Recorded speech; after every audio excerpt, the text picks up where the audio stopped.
Orang ini jelas-jelas adalah Raja Bintang Merah level bencana, tapi dia malah rela milih jadi prajurit patroli perbatasan paling rendahan. Nggak cuma harus tahan digebukin rekan timnya setiap hari, dia juga harus nurutin permintaan aneh-aneh dari pemimpinnya yang cantik. Tapi anehnya, dia bukannya kesel, malah kelihatan seneng-seneng aja. Tujuan dia ngelakuin ini semua cuma satu, nyari adiknya yang udah hilang setengah tahun. Soalnya, di dunia yang kacau balau ini, cuma militer yang punya akses buat ngumpulin info dan wewenang buat pergi kemana-mana. Semua kekacauan ini disebabkan oleh zat darah yang misterius. Kemanapun zat itu lewat, kebanyakan manusia nggak akan kuat. Mereka jadi gila, lalu tewas. Makhluk hidup lain, mereka langsung berevolusi jadi monster-monster seram yang mengerikan. Orang-orang nyebut mereka monster bintang merah. Ini semua gara-gara ulah para arkeolog. Mereka kayak ngebuka kotak Pandora. Habis itu, dimanapun para monster lewat, kota-kota langsung berubah jadi puing-puing. Orang-orang yang kehilangan rumah cuma bisa kabur buat nyelamatin diri. Langsung aja, evolusi sang raja berdarah merah karangan Budaya Bulan Gemesin. Jadi, ceritanya 3 hari lalu, pemerintah ngasih pengumuman resmi nyuruh semua orang tenang, disuruh tetap di rumah dan jangan kemana-mana. Saat itu, Yan Hao dan keluarganya lagi ada di dalam mobil. Tiba-tiba, ada suara gedoran keras di jendela. "Pindahin mobilnya, sekalam juga." Ternyata itu tentara. Ayahnya Yan Hao nggak bisa nahan diri buat nggak ngomel. Hah, omongan politisi itu emang nggak ada yang bisa dipercaya satupun. Udah sampai nurunin tentara, masih aja bilang ini bencana alam, lanjut ayahnya. Tiba-tiba, adiknya Xiao Xue mendekat ke Yan Hao. Sambil memeluk lengan kakaknya, dia berbisik, "Kakak, aku takut." Yan Hao berusaha menenangkannya. "Nggak apa-apa, kita semua ada di sini." Tapi, situasi di luar emang terlalu rusuh. Yan Hao sendiri bingung, kabut merah itu sebenarnya apaan sih? Nggak lama kemudian, terdengar suara ledakan dahsyat. Duar! Sebuah mobil sampai mental ke udara. Sial banget, mobil itu terbang lurus ke arah mobil mereka. Yan Hao buru-buru menekan kepala adiknya ke bawah. "Nunduk!" Brak! Suara benturan keras banget. 2 mobil itu nempel kayak roti lapis. Yan Hao langsung panik. "Ayah, ibu, kalian gak apa-apa?" Ayahnya menjawab, bilang kalau kakinya kejepit. Yang lebih ngeri lagi, tiba-tiba terdengar suara auman monster yang kencang banget. Sontak, sekeluarga nengok ke arah sumber suara. Itu apa? Kelihatan seekor monster raksasa lagi mengaum. Para tentara lagi nembakin monster itu membabi buta. Di belakangnya, orang-orang lari kocar-kacir. "Lari, ada monster! Di sana ada monster!" Mendengar itu, ayah Yan Hao langsung teriak, "Cepat, keluar dari mobil!" Dia nendang pintu sampai kebuka. Yan Hao langsung narik Xiao Xiao keluar dari mobil. Habis itu, Yan Hao berusaha keras ngebuka pintu ibunya di kursi penumpang depan. "Bawa adikmu pergi!" Ayahnya bentak, "Jangan peduliin kami!" Tapi mana mungkin Yan Hao tega. "Nggak mau, aku bakal keluarin kalian." Xiao Xiao udah panik banget sampai teriak minta tolong. Tapi begitu teriak, dia sadar itu kesalahan besar dan langsung nutup mulutnya. Ibunya nangis nyuruh Yan Hao tepat pergi. Keduanya natap Yan Hao, mencoba tersenyum di saat terakhir. "Jadilah laki-laki Yan Hao, ambil tanggung jawabmu. Kamu kakaknya, jaga Xiao Xiao baik-baik." Detik berikutnya, sesuatu yang besar jatuh nimpa mobil mereka. Yan Hao dan Xiao Xiao langsung mental keluar. Ternyata itu monster lain, warnanya hitam. Kelihatannya kayak anjing yang bermutasi. Anehnya lagi, tulang-tulang di bawah perutnya kelihatan mencuat keluar. Gitu aja, di depan mata mereka, ayah dan ibu mereka tewas. Tapi monster anjing itu sekarang ngincar mereka berdua. Yan Hao nahan sakit di badannya sambil narik Xiao Xiao buat lari. Tapi adiknya kayak nggak mau ninggalin orang tua mereka. Di sekitar mereka, suara ledakan terdengar di mana-mana. Persis kayak dunia mau kiamat. Di langit ada monster-monster terbang.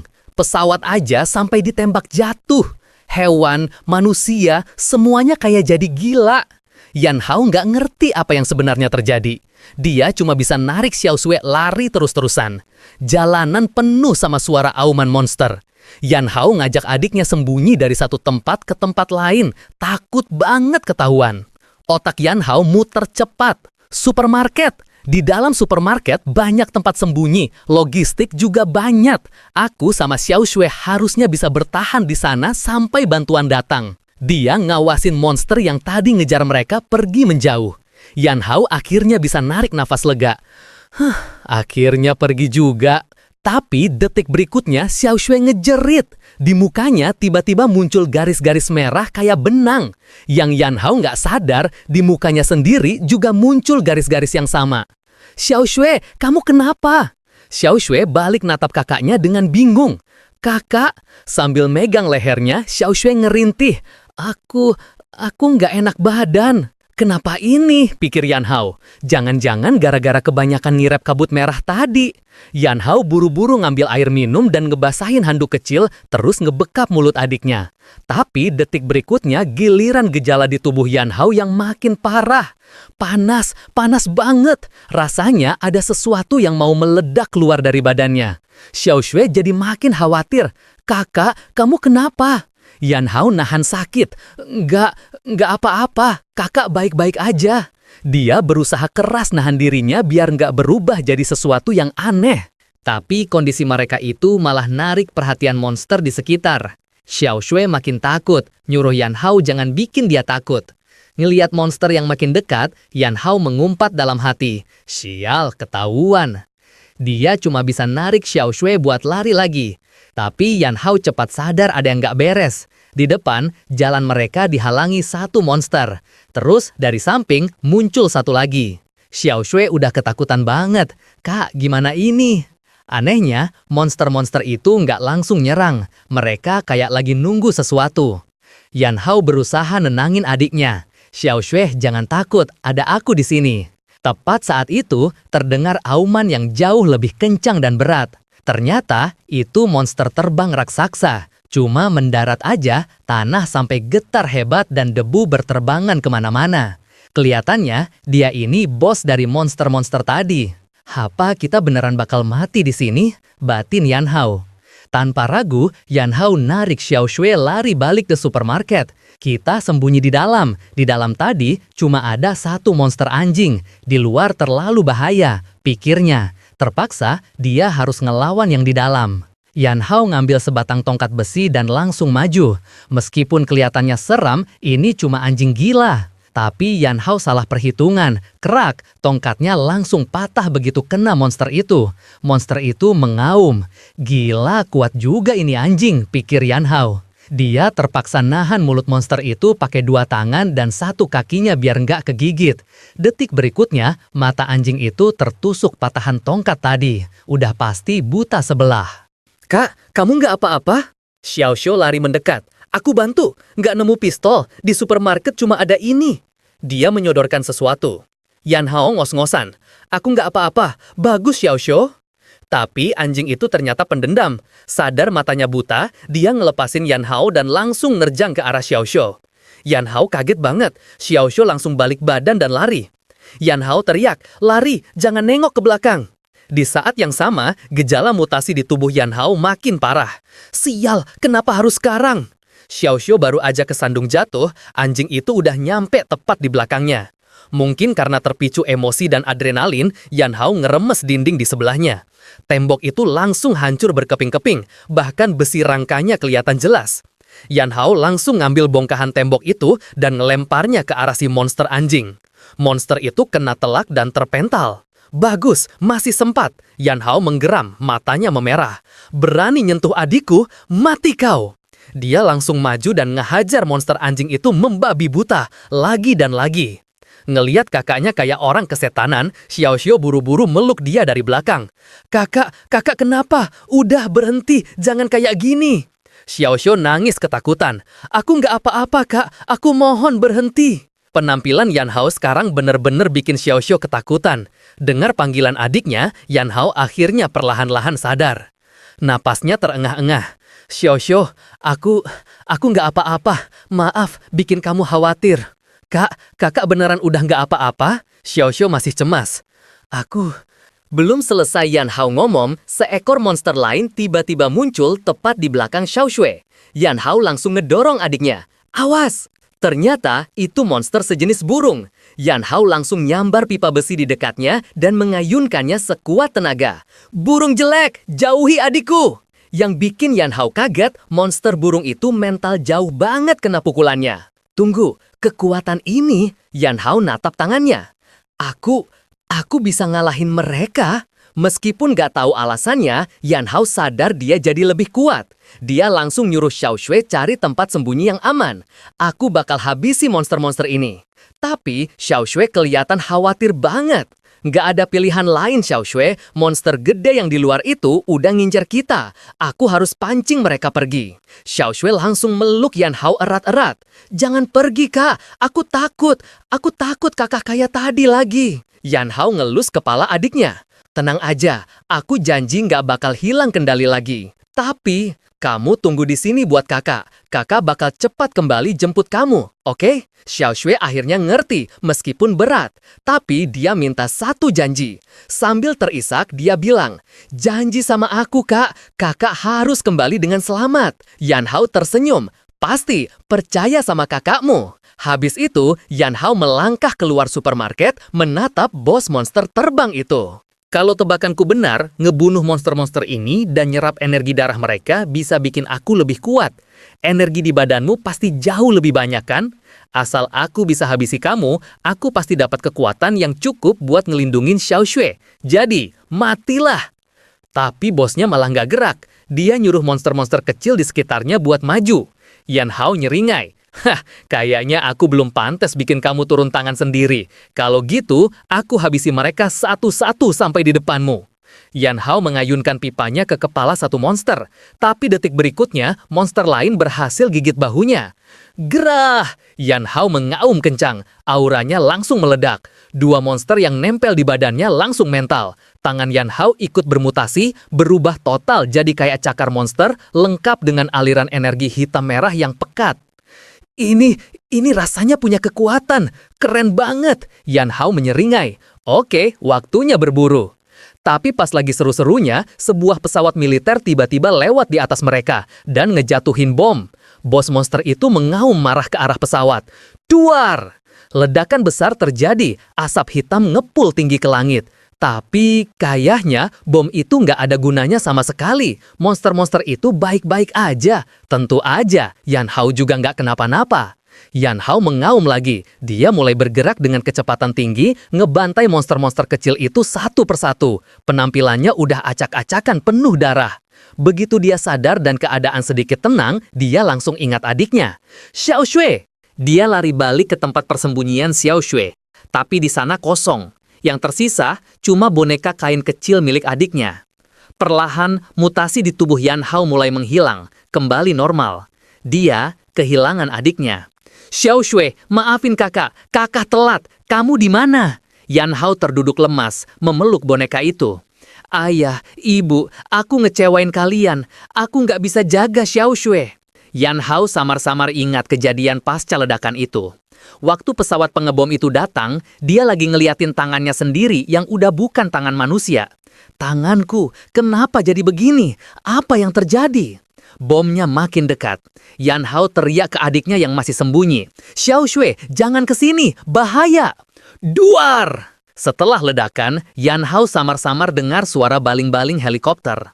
Masih ada yang selamat di sini, turun, cek! Terdengar suara tentara. Yang ini udah terinfeksi, lihat tangannya, tinggalin aja. Bawa gadis yang di sana itu, dia masih bersih, cepat, monster-monster itu bakal balik lagi. Yan Hao yang terluka parah dan setengah sadar cuma bisa ngeliatin helikopter itu pergi menjauh, membawa Xiao Shui. Tapi ini bagus, Xiao Shui selamat. Tiba-tiba dia kayak dengar suara Xiao Shui di tengah api. Kakak, kenapa nggak nyelamatin aku? Yan Hao ngelihat Xiao Shui berdiri di tengah kobaran api. Tapi waktu Yan Hao berusaha nggapai dia, bayangan Xiao Shui langsung menghilang. Yan Hao langsung kaget bangun, napasnya terengah-engah. Ternyata itu cuma mimpi. Sialan, mimpi itu lagi. Yan Hao mengusap wajahnya yang berkeringat. Xiao Shui, udah setengah tahun, kamu sebenarnya di mana? Untungnya, Yan Hao nggak putus asa. Sejak hari itu, sejak Xiao Shui dibawa pergi oleh orang-orang berseragam itu, Yan Hao udah nyari ke semua tempat pengungsian. Tapi adiknya tetap nggak ketemu. Demi nyari adiknya, Yan Hao akhirnya memutuskan gabung ke tim patroli perbatasan paling rendah, jadi prajurit rendahan. Di dunia yang kacau ini, cuma militer yang punya akses informasi dan izin buat pergi kemana-mana. Tiba-tiba, buh! Sebuah tendangan keras mendarat di bokong Yan Hao. Bodoh, kamu malas-malasan di mana lagi, ha? Lihat, kamu telat berapa lama? Terdengar suara omelan. Ah, si payah ini lagi. Yan Hao cuma bisa pasrah. Maaf kapten, aku salah. Dia buru-buru naik ke menara pengawas. Dari bawah, suara kaptennya kedengaran lagi. Yan Hao, nanti kalau orang-orang penting dari pusat datang, kita bisa selesai tugas lebih cepat. Yan Hao cuma menyahut pelan. Awas kalau kamu bikin masalah aneh-aneh pas mereka di sini. Aku habisi kamu nanti. Setengah tahun lalu, zat bintang merah meledak. Kebanyakan kota jadi puing-puing, jadi sarang monster. Bersamaan dengan zat merah itu, muncul juga menara bintang merah yang super misterius. Manusia yang selamat cuma bisa ngumpet di wilayah perbatasan, jauh dari menara dan kabut merah itu. Itu si Yan Hao masih di atas, tanya seorang prajurit patroli. Si kapten udah pasrah, ngerasa ajalnya udah dekat. Dia udah pasrah banget, sampai kayak ngeliat nenek buyutnya ngelambai-lambai dari alam baka. Dari atas menara, Yan Hao ngeliat ke bawah.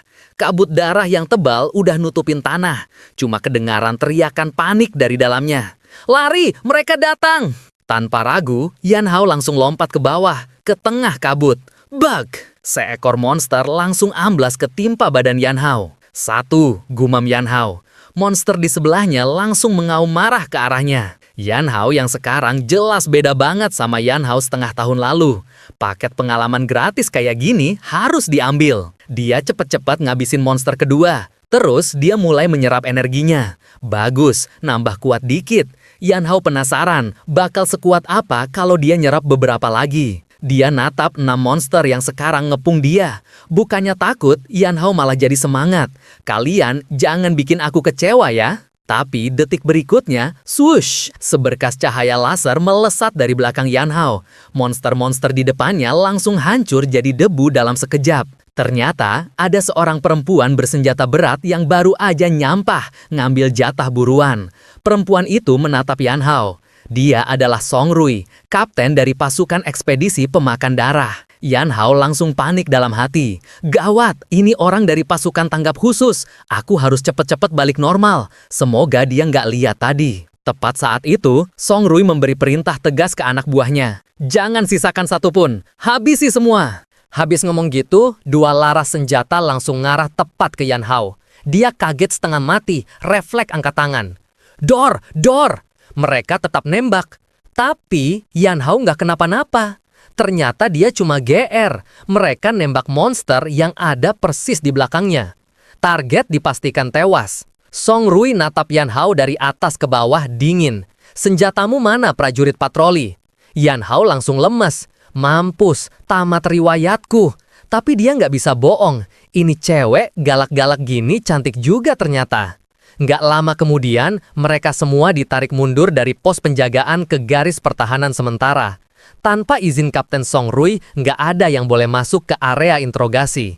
Song Rui sendiri lagi natap data di tabletnya.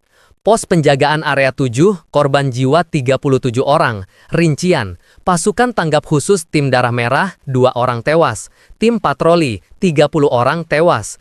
Itulah laporan kerugian personel akibat insiden mendadak barusan. Dia lalu menatap Yan Hao. Nggak lama setelah kamu kembali, kabut darahnya meledak. Kenapa? Kamu nggak merasa perlu ngejelasin sesuatu? Yan Hao nelan ludah. Gila, ini cewek pinter banget. Susah ini ngelesnya. Yan Hao coba ngarang.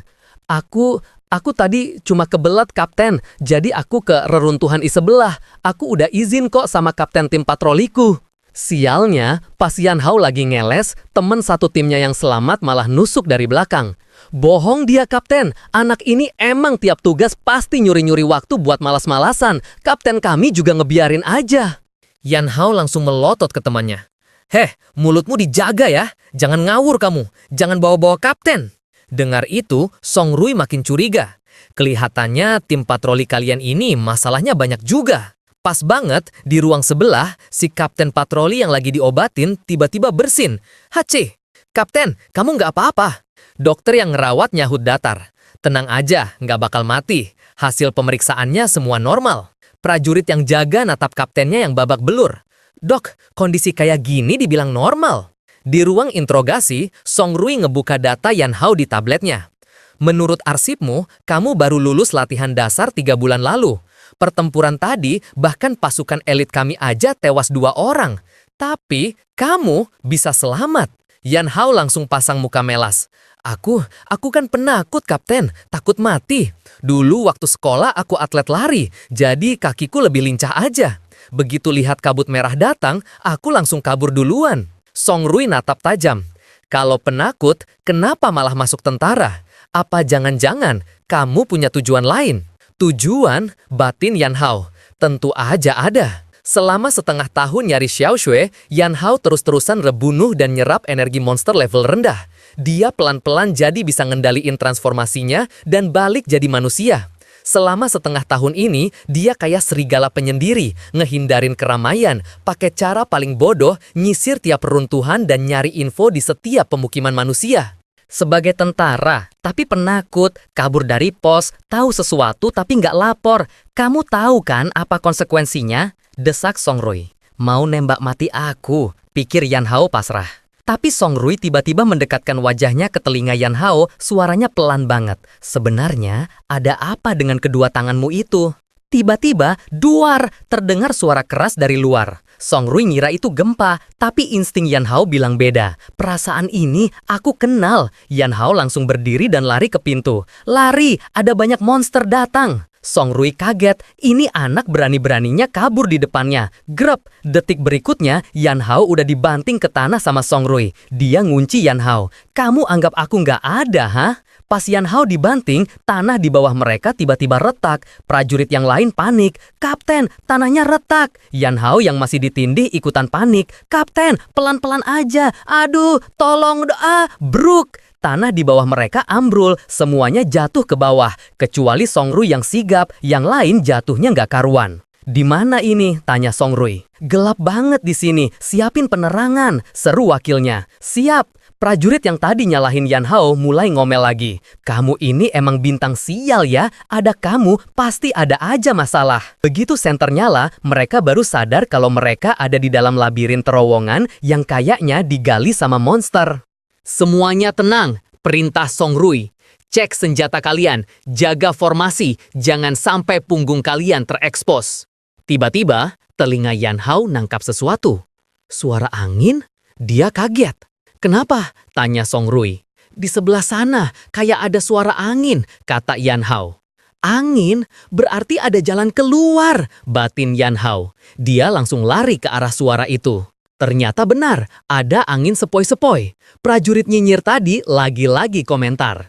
Yan Hao, kamu emang gak punya keahlian lain. Tapi kalau urusan kabur, kamu emang jagonya. Yan Hao gak peduli, dia langsung teriak ke Song Rui. Kapten, di sini ada angin. Prajurit nyinyir itu lagi semangat banget. Pasti ada jalan di depan. Tiba-tiba, di belakangnya muncul monster kumbang raksasa, siap nyaplok dia. Tunduk, teriak Song Rui. Dor, peluru melesat tipis di atas kepala prajurit itu, kena si monster. Prajurit itu saking kagetnya sampai jatuh terduduk. Cairan tubuh kumbang itu korosif, seru Song Rui. Jangan biarkan mereka dekat. Dan ingat, matanya melirik ke Yan Hao. Jangan bertindak seenaknya tanpa perintahku, prajurit patroli. Song Rui balik natap Yan Hao. Kelihatannya, kamu emang jago banget ya ngehindarin bahaya. Yan Hao, tunggu sampai kita keluar dari sini, kamu harus jelasin semuanya ke aku. Yan Hao jadi bingung. Dia udah tahu rahasia aku, tapi kenapa nggak langsung dibongkar aja? Sebenarnya apa maunya ini cewek? Nggak lama, terdengar suara kerasak krusuk rame banget dari segala arah. Ada yang datang lagi. Ternyata, itu teman-temannya si kumbang tadi. Jumlahnya banyak banget. Gila, banyak banget serangganya, teriak prajurit tadi. Situasi jadi gawat, kumbang-kumbang itu kayak udah siap menerkam. Song Rui dan timnya langsung nembak membabi buta. Mundur, mundur sambil lari. Tiba-tiba, Yan Hao berhenti lari. Firasatnya nggak enak. Jangan berhenti, lari terus, teriak Song Rui. Yan Hao nunjuk ke depan. Tunggu, gerombolan serangganya berhenti. Lihat, depan sana. Di depan mereka nongol seekor kumbang raksasa, jauh lebih besar dari yang lain. Itu level penguasa, desis Yan Hao. Monster itu lagi nyerap kabut merah di sekitarnya. Detik berikutnya, kabut itu dikumpulin jadi bola energi yang menyala. Yan Hao langsung teriak, "Hati-hati, benda itu bahaya banget!" Song Rui nggak buang waktu, dia langsung nembakin senjata beratnya. Si kumbang raksasa juga nembakin bola energinya. Duar! Tembakan Song Rui kena telak di badan si kumbang. Tapi di saat yang sama, bola energi dari monster itu udah sampai di depan Song Rui. Yan Hao refleks teriak, "Menghindar!" Untungnya, Yan Hao lebih cepat. Dia lompat ke depan Song Rui dan buk, nonjok bola energi itu. Anehnya, bola energi itu malah keserap masuk ke tangan Yan Hao. Song Rui kaget natap dia. "Yan Hao, kamu!" Yan Hao nyahut cepat. "Tunggu sampai kita keluar hidup-hidup dari sini. Aku bakal jelasin semuanya." Sambil ngomong, Yan Hao sadar bagian yang tadi ditembak Song Rui di badan monster itu mulai retak. Song Rui juga ngeliat itu, tapi dia kelihatan cemas. "Tembakanku aja nggak mempan." Dia melirik Yan Hao. "Kamu hati-hati." Tapi dalam hati, Yan Hao sangat percaya diri. Monster kayak gini, kalaupun aku belum bunuh 1.800 sih udah. Cuma level penguasa kan, sama kayak dia dulu. Sekadar info, level monster itu dibagi dari yang paling rendah, level budak merah, level anjing pemburu, level penguasa, level raksasa, dan yang tertinggi level bencana. Yan Hao langsung lompat tinggi, tangannya berubah jadi cakar monster. "Mati kau!" Cakarnya langsung nusuk nembus badan si kumbang.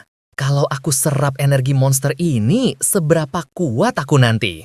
Yan Hao mendarat, dia sedikit nggak puas sama serangannya barusan. Keras banget, kalau monster biasa udah pasti hancur berkeping-keping.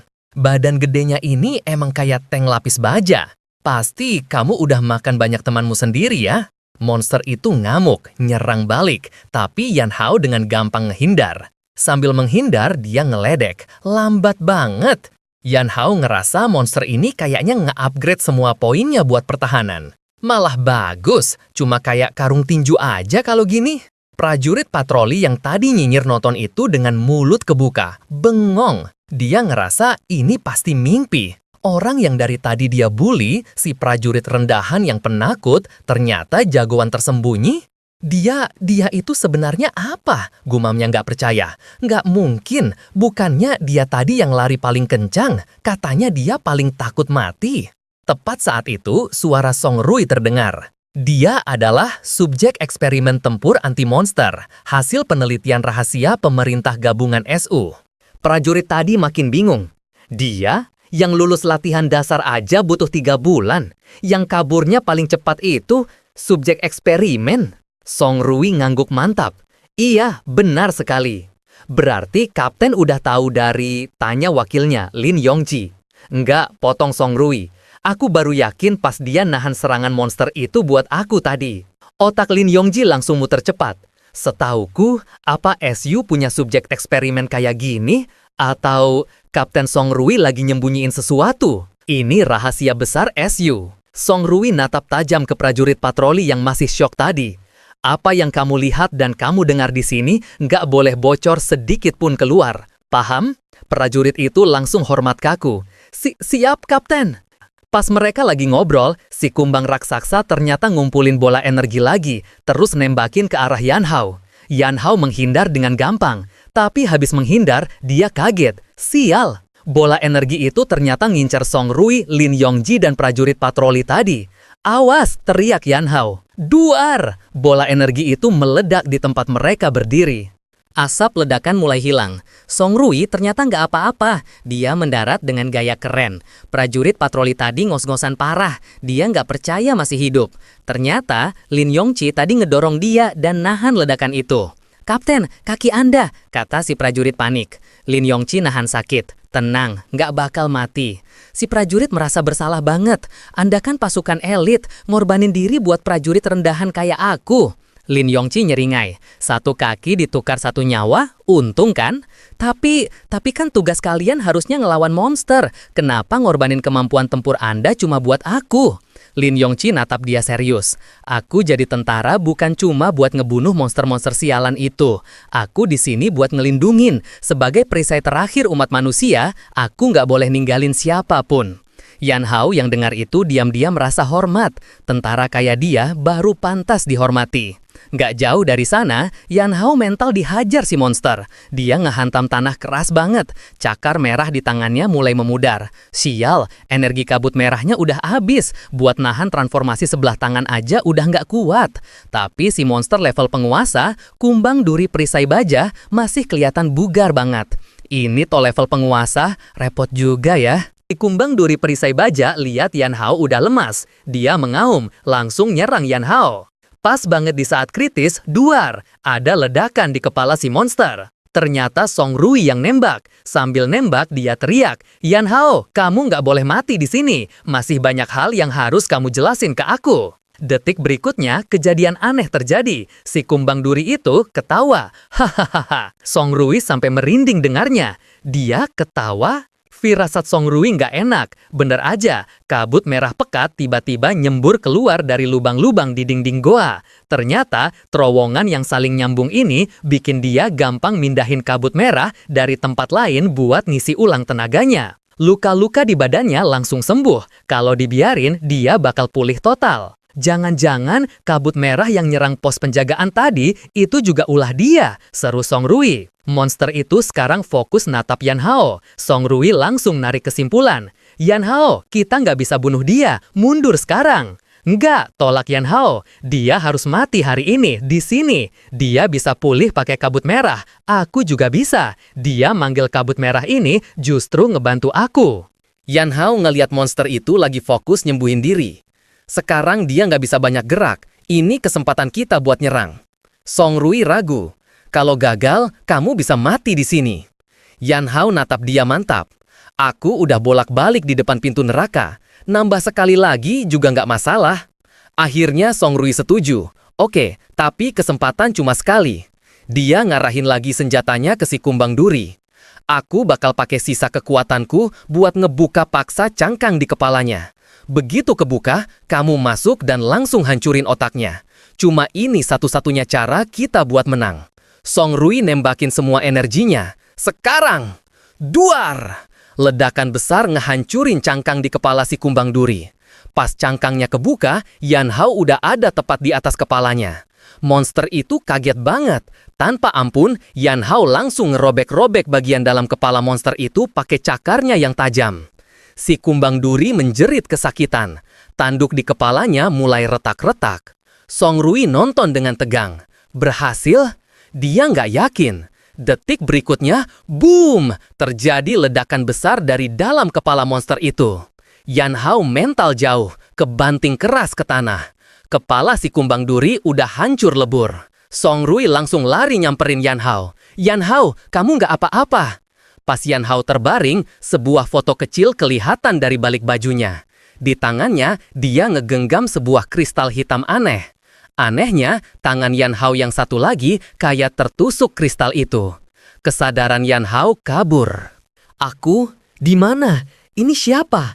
Kayaknya ini aku. Aneh, kok aku nggak bisa ngendaliin badanku? Yan Hao sadar. Oh, aku udah berubah total jadi monster. Terus, ini di mana? Neraka? Atau aku lagi ngeliat kilas balik sebelum mati?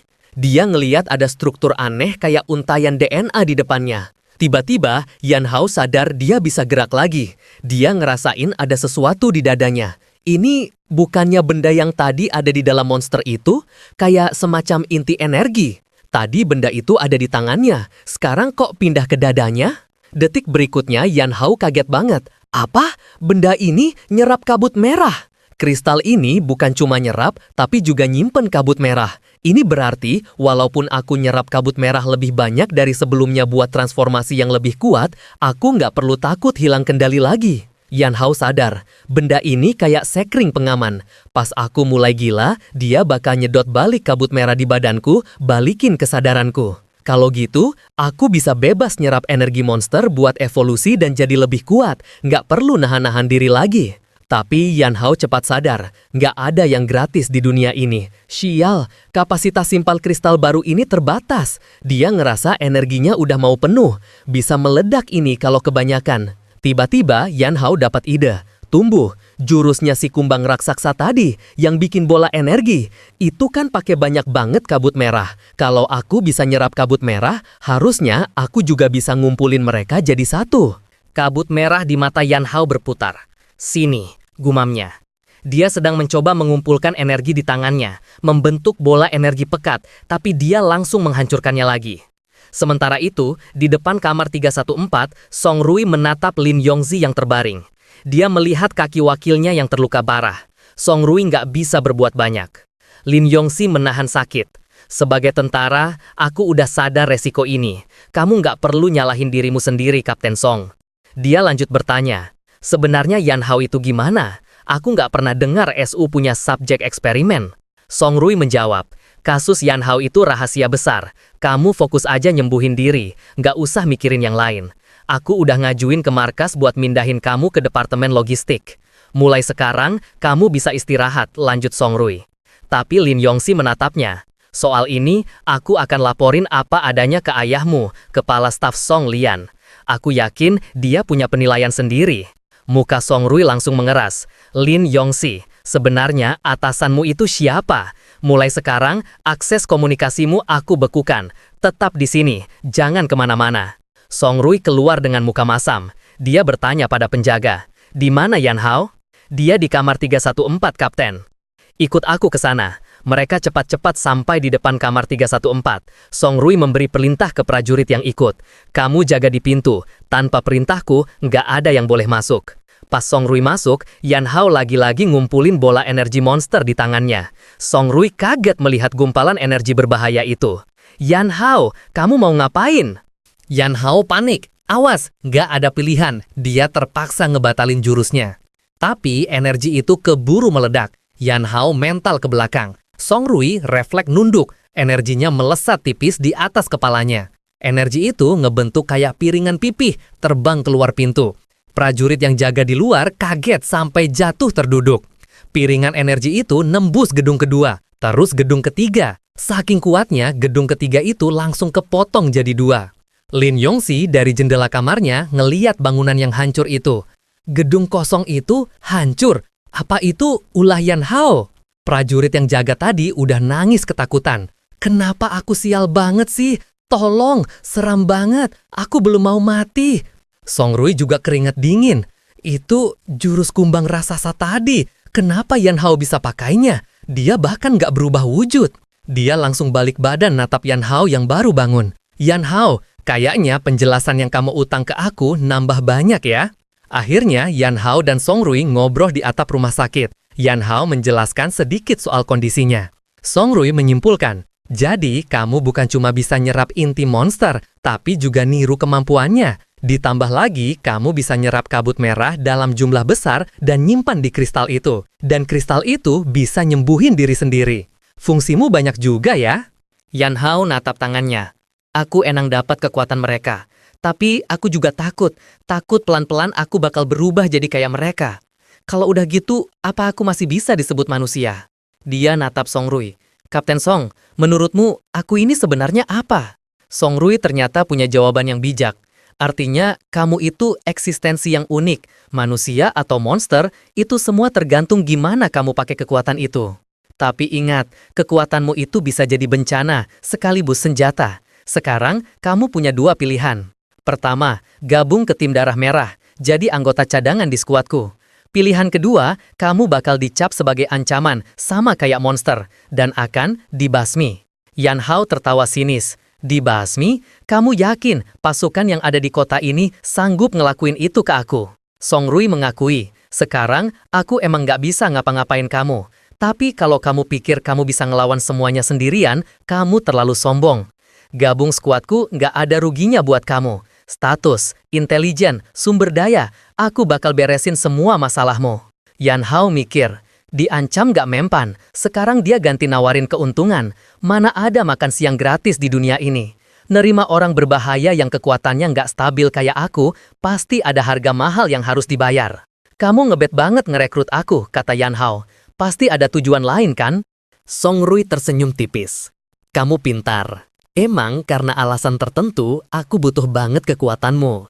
Tapi percaya, kita bukan musuh. Anggap aja ini transaksi.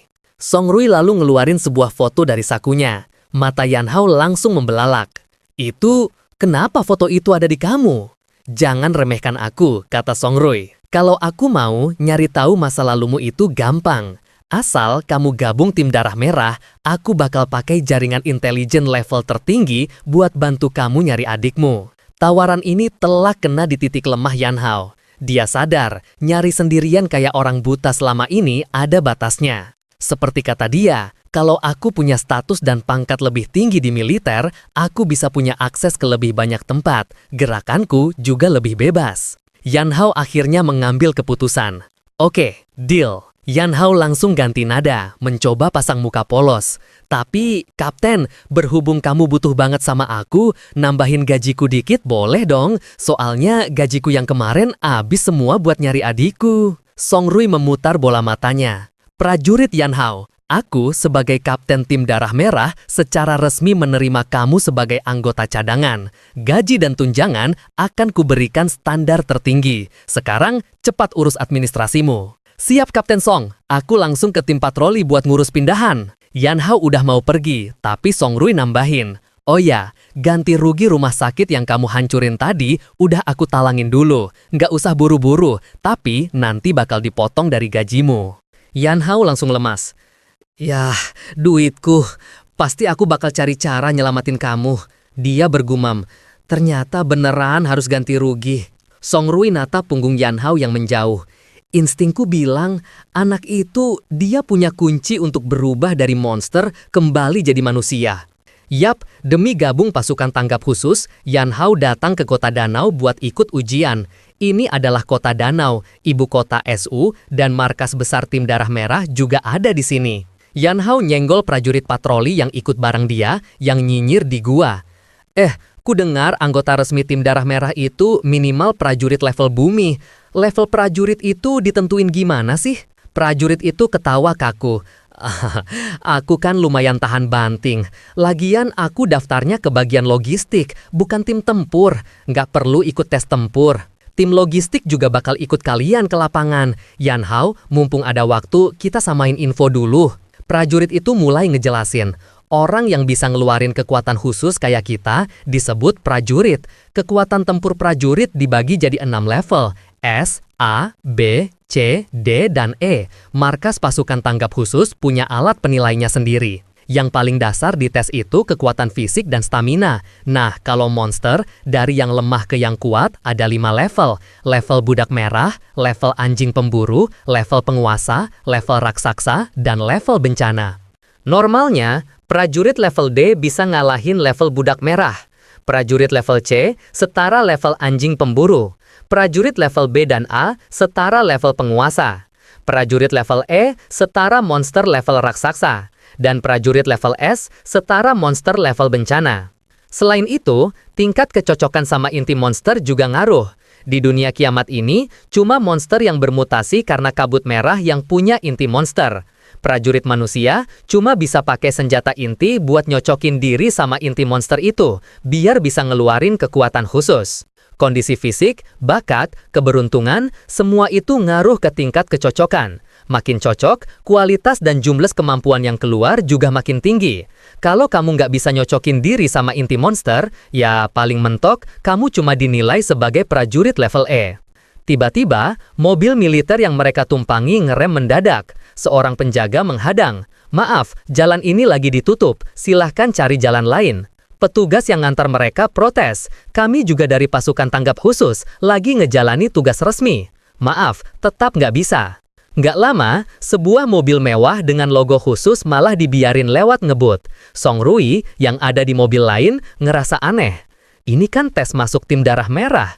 Ngapain orang penting dari grup LV Tank datang ke sini? 1 jam kemudian, lokasi tes masuk tim darah merah.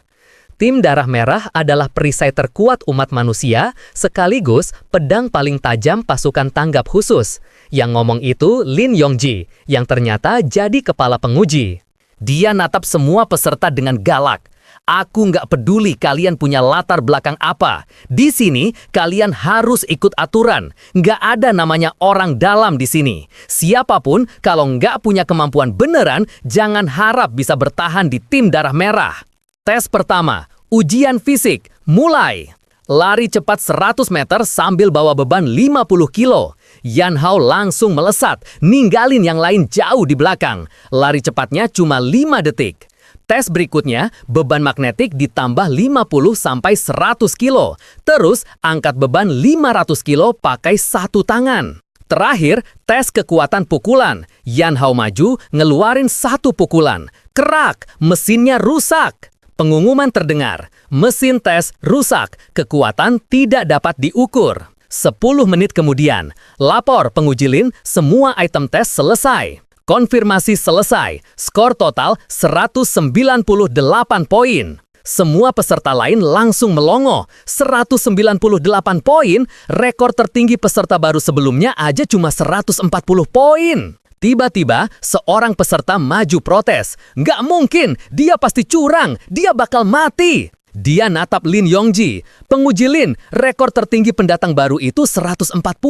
Skor dia jauh banget di atas itu. Aku nggak percaya. Ternyata, orang ini adalah Zhang Jing, anak dari kapten pasukan pertahanan kota Qixi. Lin Yongji natap dia sinis. Aku yang ngawasin langsung. Ada rekaman videonya juga. Kamu nuduh aku main curang? Zhang Jing langsung ciut. Nggak berani, Pak. Aku cuma penasaran aja. Habis itu, Zhang Jing nyamperin Yan Hao. Jadi, kamu Yan Hao dari tim patroli Qixi? Yan Hao natap dia bingung. Iya, kenapa? Siapa sih ini orang, batin Yan Hao? Nggak kenal, tiba-tiba datang bikin masalah. Zhang Jing nyeringai. Oh, enggak, cuma nyapa aja. Kita kan sekampung. Dia lalu berbisik. Dengar ya anak baru, tunggu aja. Rasa malu yang diterima kakakku, aku pastiin kamu bayar 2 kali lipat. Sekampung, bodoh amat, pikir Yan Hao. Untungnya, Lin Yongji manggil Yan Hao. Dia ngejelasin, namanya Zhang Jing. Dia anak sombong dari pasukan pertahanan kota Qixi. Kalian saling kenal? Yan Hao ngegeleng, nggak kenal. Pasukan pertahanan kota Qixi. Oh, jadi gitu. Geng orang itu emang udah busuk dari dalam. Pengumuman hasil tes fisik. Peringkat 30, Zhang San, 89 poin. Peringkat 3, Zhang Jing, 123 poin. Peringkat 2, Jin Yin, 135 poin. Peringkat 1, Yan Hao, 198 poin. Cewek yang dapat peringkat 2 tadi, Jin Yin, natap Yan Hao dengan mata berbinar. Padahal aku kesini cuma mau ikut tes biasa. Nggak nyangka tahun ini ada pendatang baru sekuat itu. Menarik banget. Aku harus teliti dia. Yap, cewek yang kelihatannya imut ini adalah Jin Yin, seorang peneliti senior dari Biro Intelijen Teknis. 15 peringkat teratas, tetap di tempat, seru Lin Yongji. Tes selanjutnya, tingkat kecocokan inti monster. Sementara itu di kamar asramanya, Zhang Jing natap tabletnya dengan kesal. Sialan, harusnya aku yang peringkat 1. Siapa sangka muncul 2 monster. Dia lagi video call dengan seseorang. Kalau bukan karena kakakmu jadi anjingnya grup Lift Tank, kamu pikir kamu bisa ikut tes ini, kata suara di seberang. Kesempatanmu cuma sekali ini, jangan gagal. Zhang Jing menggertakkan gigi. Demi kakakku, aku harus masuk tim darah merah. Balik lagi ke ruang tes inti monster. Semua peserta nunggu giliran. Lin Yongji ngejelasin. Tes kali ini simple. Kalian cuma perlu pakai sarung tangan ini, terus letakkan inti monster di atasnya buat dites. Tingkat kecocokan di bawah 40% langsung gugur. Biar jelas, aku jelasin dikit apa itu inti monster. Pertama, cuma monster level anjing pemburu ke atas yang bisa ngasilin inti monster. Makin kuat monsternya, makin bagus intinya. Dengan masang inti ini ke senjata inti, prajurit bisa pakai kekuatan khusus kayak monster. Tingkat kecocokan tiap orang beda-beda. Tergantung kecocokan dan bakat, kalian bisa ngebangkitin kemampuan elemen, kekuatan, tipe pendukung, atau kendali. Sarung tangan ini adalah senjata inti level paling rendah. Cuma bisa buat ngetes kecocokan, nggak bisa ngeluarin kekuatan. Nanti kalau kalian udah resmi gabung tim darah merah, kalian bakal dapat senjata inti yang jauh lebih bagus. Oke, tes dimulai. Peserta pertama kelihatan sedih. Kecocokan 39%. Gugur. Dia nggak terima. Padahal tes fisiknya peringkat 5. Gila, tes ini lebih susah dari ngebunuh monster, keluhnya. Peserta berikutnya dapat 56%. Dia langsung teriak girang. Lolos, aku bisa gabung tim darah merah. Zhang Jing, giliranmu. Tapi Zhang Jing malah buang muka sombong ke Lin Yongji. Sambil berdecih, dia ngambil inti monster warna hitam. Dia nekan inti itu ke sarung tangan. Mukanya kelihatan nahan sakit. Nurut. Tiba-tiba alatnya nunjukin level bumi, tingkat kecocokan 60%. Gila, rekor angkatan lalu aja cuma 56%. Dia mecahin rekor. Orang-orang ngira dialah yang terkuat. Tapi Zhang Jing malah natap sinis ke semua orang. Kalian semua sampah, aku yang terkuat. Orang-orang langsung rame bisik-bisik. Pas lagi rame, Jin Yin tiba-tiba muncul di belakang Yan Hao. Kamu dari kota Cisi kan? Tanyanya. Aneh, aku belum pernah dengar ada orang sekuat kamu dari sana. Padahal aku ini si paling tahu di Biro Intelijen. Kamu bisa lolos dari radarku? Hebat. Dia mendekat. Beberapa hari lalu, konsentrasi kabut merah di kota Cisi naik turun drastis. Itu pasti ada hubungannya sama kamu kan? Yan Hao langsung pasang muka bego. Hah? Kamu ngomong apa? Aku nggak ngerti sama sekali. Jin Yin tersenyum misterius. Nggak mau ngaku juga nggak apa-apa. Yang penting kamu tahu, aku tertarik banget sama kamu. Yan Hao langsung nangkep kesempatan. Oh iya, kalau gitu aku. Tapi Jin Yin motong.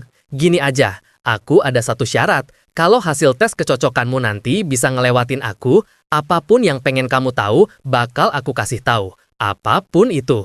Berikutnya, Jin Yin. Oke, giliranku. Cewek itu maju, tapi detik berikutnya dia langsung pasang aksi sombong. Sambil berkacak pinggang, dia teriak ke semua orang. Lihat baik-baik ya, rekornya si Zhang Jing bakal dipatahin sama cewek cantik ini. Yan Hao sendiri agak ragu. Ini cewek beneran sejago itu? Zhang Jing yang nonton cuma berdecih, nganggap Jin Yin kayak badut cari perhatian. Tapi Jin Yin kelihatan percaya diri banget. Dia ngambil inti monster warna hitam juga. Plak! Dia menekannya ke alat tes. Lihat nih! Layar besar langsung nampilin. Prajurit level bumi. Tingkat kecocokan 78%. Orang-orang langsung heboh. Gila, nggak mungkin. Hasil kayak gitu belum pernah ada. Alatnya rusak kali ya. Jin Yin cuma ketawa kecil. Tuh kan, aku bilang juga apa. Rekor Zhang Jing pasti pecah. Zhang Jing yang dengar itu saking kesalnya sampai giginya gemeletuk. Sialan, selain si Yan Hao, cewek sialan ini juga nggak bakal aku biarin. Peserta terakhir, Yan Hao. Yan Hao jadi mikir, cewek itu kuat juga. Mungkin dia nggak bohong soal taruhan tadi. Dia beneran tahu banyak hal. Jin Yin nyenggol dia. Gimana, kena mental kan? Demi petunjuk soal Xiao Xue, aku harus menang taruhan ini, batin Yan Hao. Dia maju sambil bilang, lihat aja. Dia ninggalin Jin Yin dengan punggungnya yang kelihatan keren. Menurut Song Rui, level prajurit Yan Hao itu minimal level C. Inti monster di depannya ini kualitasnya hitam, sama kayak yang dia serap sebelumnya. Kira-kira berapa ya tingkat kecocokanku? Yan Hao meletakkan tangannya. Ayo, kita lihat seberapa besar potensiku. Layar langsung nampilin, level C. Orang-orang kaget lagi. Buset, baru mulai udah level C. Itu kan levelnya kapten tim kecil. Tapi detik berikutnya, layarnya malah bunyi aneh. Bip, bip, bip. Error, sistem error. Hah, ini kenapa lagi? Yan Hao punya firasat buruk. Layar kemudian nampilin 0%.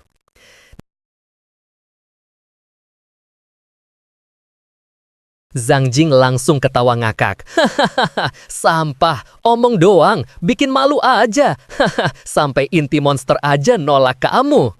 Yan Hao nggak peduli sama gonggongan anjing itu. Dia cuma natap tangannya sendiri. Gawat, badanku maksa nyerap inti monster ini. Jin Yin langsung lari ke depan mesin tes. Dia nggak percaya hasilnya 0%. Nggak mungkin, sejak ada alat ini, rekor terburuk itu 1%. Tiba-tiba dia malah jadi semangat. Aku harus rekam ini. Ayah pasti senang banget. Zhang Jing juga sadar ada yang aneh. Dia ngelihat tangan Yan Hao. Terus dia teriak. Lihat, inti monsternya hilang. Instruktur Lin, Yan Hao nyuri inti monster. Lin Yongji langsung natap tajam. Yan Hao, angkat tanganmu. Tunjukin sarung tangan dan inti monsternya. Sialnya, di sarung tangan Yan Hao udah nggak ada apa-apa. Lin Yongji kaget. Hah? Kemana inti monstermu? Yan Hao, cepat jelaskan. Mampus, aku juga nggak tahu gimana jelasinnya, batin Yan Hao. Harus cepat ngarang alasan, kalau nggak aku bisa dijadiin kelinci percobaan. Nggak ada pilihan lain, Yan Hao nekat. Tiba-tiba, aura merah menyebar dari badannya. Tangan kirinya mulai berubah. Yan Hao memutuskan buat pura-pura kalau ini adalah kekuatan dari inti monster tadi. Tangan kirinya langsung terbungkus baju zirah cakar berwarna merah menyala. Zhang Jing sampai melongo. Anjir, itu apaan? Lin Yongji langsung siaga, narik senjatanya. Semua personil, waspada, mundur. Jangan-jangan itu transformasi, dia terinfeksi, semuanya mundur. Lin Yongji udah siap nembak Yan Hao di tempat, tapi Jin Yin yang selalu ceria malah pasang aksi imut. Weh Yan Hao, bisa dengar aku? Yan Hao natap dia bingung. Iya, kenapa? Lin Yongji akhirnya narik nafas lega. Bagus, kamu belum hilang kesadaran. Yan Hao langsung hilangin cakar di tangannya. Kayaknya ini kemampuan dari inti monster tadi. Dia kayak maksa masuk ke badanku, terus ya jadi gini. Jin Yin langsung lari dan gelendotan di lengan Yan Hao. Nggak ngamuk, ini kemampuan berubah wujud. Gila, ini penemuan pertama kalinya. Lin Yongji juga ikut ketawa. Nah, kamu beruntung banget. Bisa berubah wujud terus sadar lagi. Ini pertama kalinya ku dengar. Ini pasti kemampuan langka. Yan Hao natap Jin Yin. Sebenarnya kamu ini siapa? Kok tahu banyak banget? Jin Yin pasang aksi centil lagi. Kan udah dibilang, aku ini si paling tahu. Lin Yongji akhirnya ngejelasin. Dia Jin Yin, peserta tes sekaligus peneliti senior dari Biro Intelijen Teknis. Ayahnya Mayor Jenderal Jin Ancheng yang megang seluruh Departemen Riset Teknologi. Jin Yin cemberut. Ih, instruktur Lin, kamu ngebocorin rahasiaku. Hilang kan kesan misteriusku? Sudah, dramanya selesai, kata Lin Yongji. Yan Hao, sekarang serahin inti monsternya. Yan Hao bingung, gimana nyerahinnya? Udah keserap semua. Dia pasang muka bego lagi. Instruktur Lin, bukannya aku nggak mau, tapi benda ini nempel di dalam badanku, nggak mau keluar. Zhang Jing yang nguping makin iri. Inti monsternya masuk ke badannya. Sialan, aku harus cepat laporin ini ke orang grup Left Tank. Anak ini bahan eksperimen yang sempurna. Di ruang radiologi, Yan Hao berbaring di mesin pindai. Dia udah ngira pasti bakal diperiksa luar dalam. Di ruang kontrol, para dokter bingung. Gimana bisa inti monster nyatu sama badan manusia? Kayaknya nggak bisa diambil paksa. Tiba-tiba terdengar suara. Jin Yin, menurutmu gimana? Ternyata itu suara ayah Song Rui, kepala staf pasukan tanggap khusus, Letnan Jenderal Song Lian. Jangan bertele-tele Pak Jin, kata Song Lian ke ayah Jin Yin. Jelasin sebenarnya apa yang terjadi. Ayah Jin Yin yang dipanggil Pak Jin menjelaskan. Alat tes itu aku yang pimpin pengembangannya bareng grup Left Tank. Aku tahu persis, hasilnya bukan 0%. Jin Yin jadi nggak sabar. Ayah, cepet bilang dia kenapa? Alatnya yang kelebihan beban, lanjut Pak Jin. Alatnya nggak sanggup ngukur batas atasnya.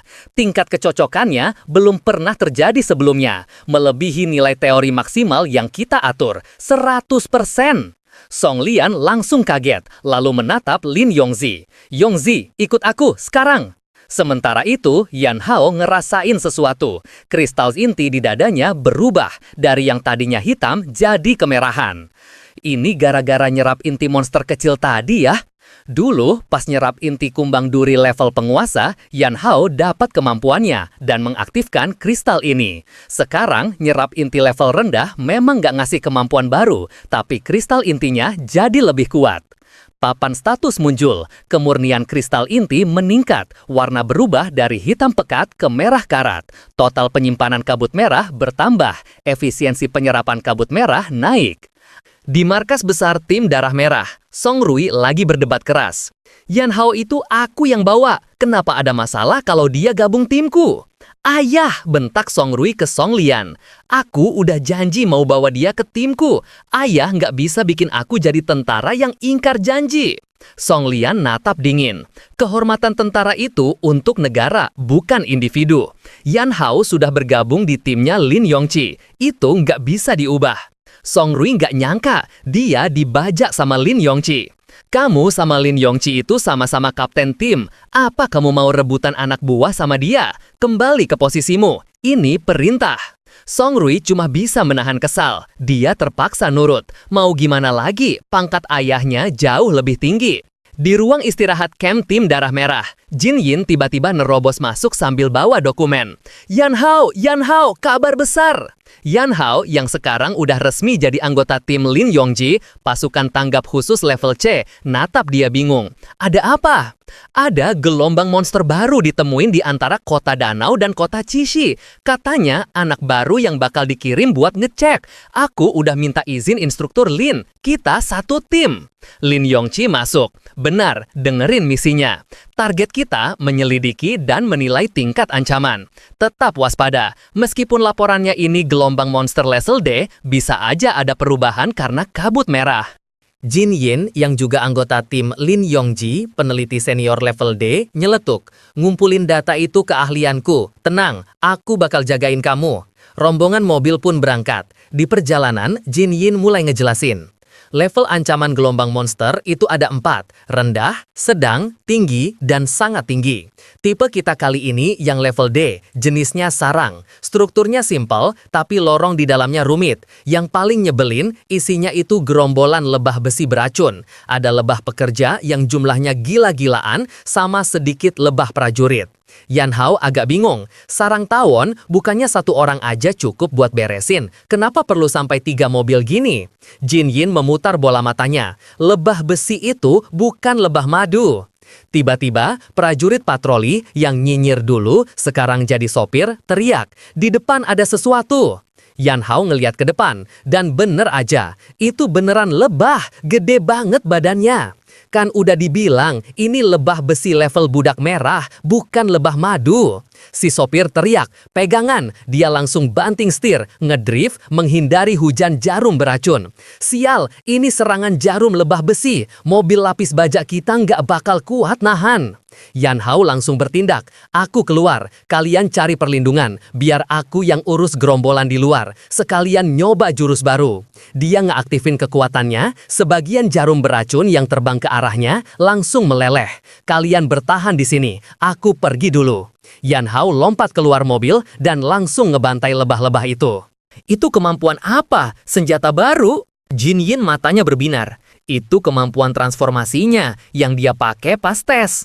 Waktu itu, kukira dia cuma bisa ngubah badannya sendiri. Nggak nyangka dia bisa nempelin kemampuan transformasinya ke benda lain. Jadi, dia bisa ngubah apa aja jadi senjata. Keren banget, aku harus rekam datanya buat diteliti. Tiba-tiba, seberkas energi hijau melesat ke arah Yan Hao. Terang, benda hijau itu nembus perisai yang dipakai Yan Hao. Yan Hao kaget. Warna hijau, apaan tuh? Benda ini lebih kuat dari jarum lebah besi, bisa nembus pertahananku. Dia langsung waspada, harus cari tahu itu datang dari mana, kalau nggak bisa mati konyol. Yan Hao teriak ke mobil, ada musuh lain, nggak tahu di mana. Jin Yin, kalian hati-hati, cari tempat sembunyi, ke balik batu besar itu.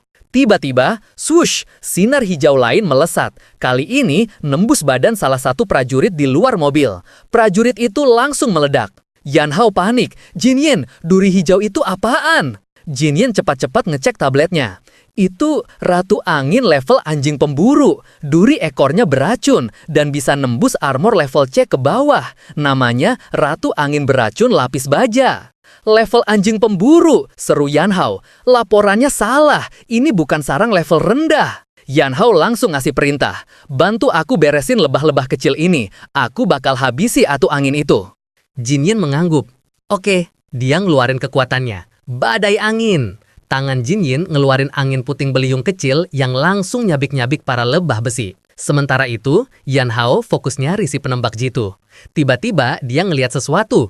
Kena kau. Itu dia, ratu angin. Ukurannya gede banget. Yan Hao langsung ngambil 2 perisai besi, memelintirnya jadi satu, dan ngebentuknya jadi tombak super panjang. Sip, panjangnya pas. Dia ngambil kuda-kuda, tanah di bawahnya sampai retak. Yan Hao ngelempar tombak itu sekuat tenaga. Wuss! Tombak itu melesat membelah udara. Dan, jelep, nembus badan si ratu angin. Darah nyiprat kemana-mana. Kena! Tapi aneh banget, Ratu Angin itu meski udah ketusuk di bagian vital, dia nggak jatuh, malah masih terbang. Jin Yin keringat dingin. Gila, level anjing pemburu kok kuat banget. Jangan-jangan dia nggak berani ngelanjutin pikirannya.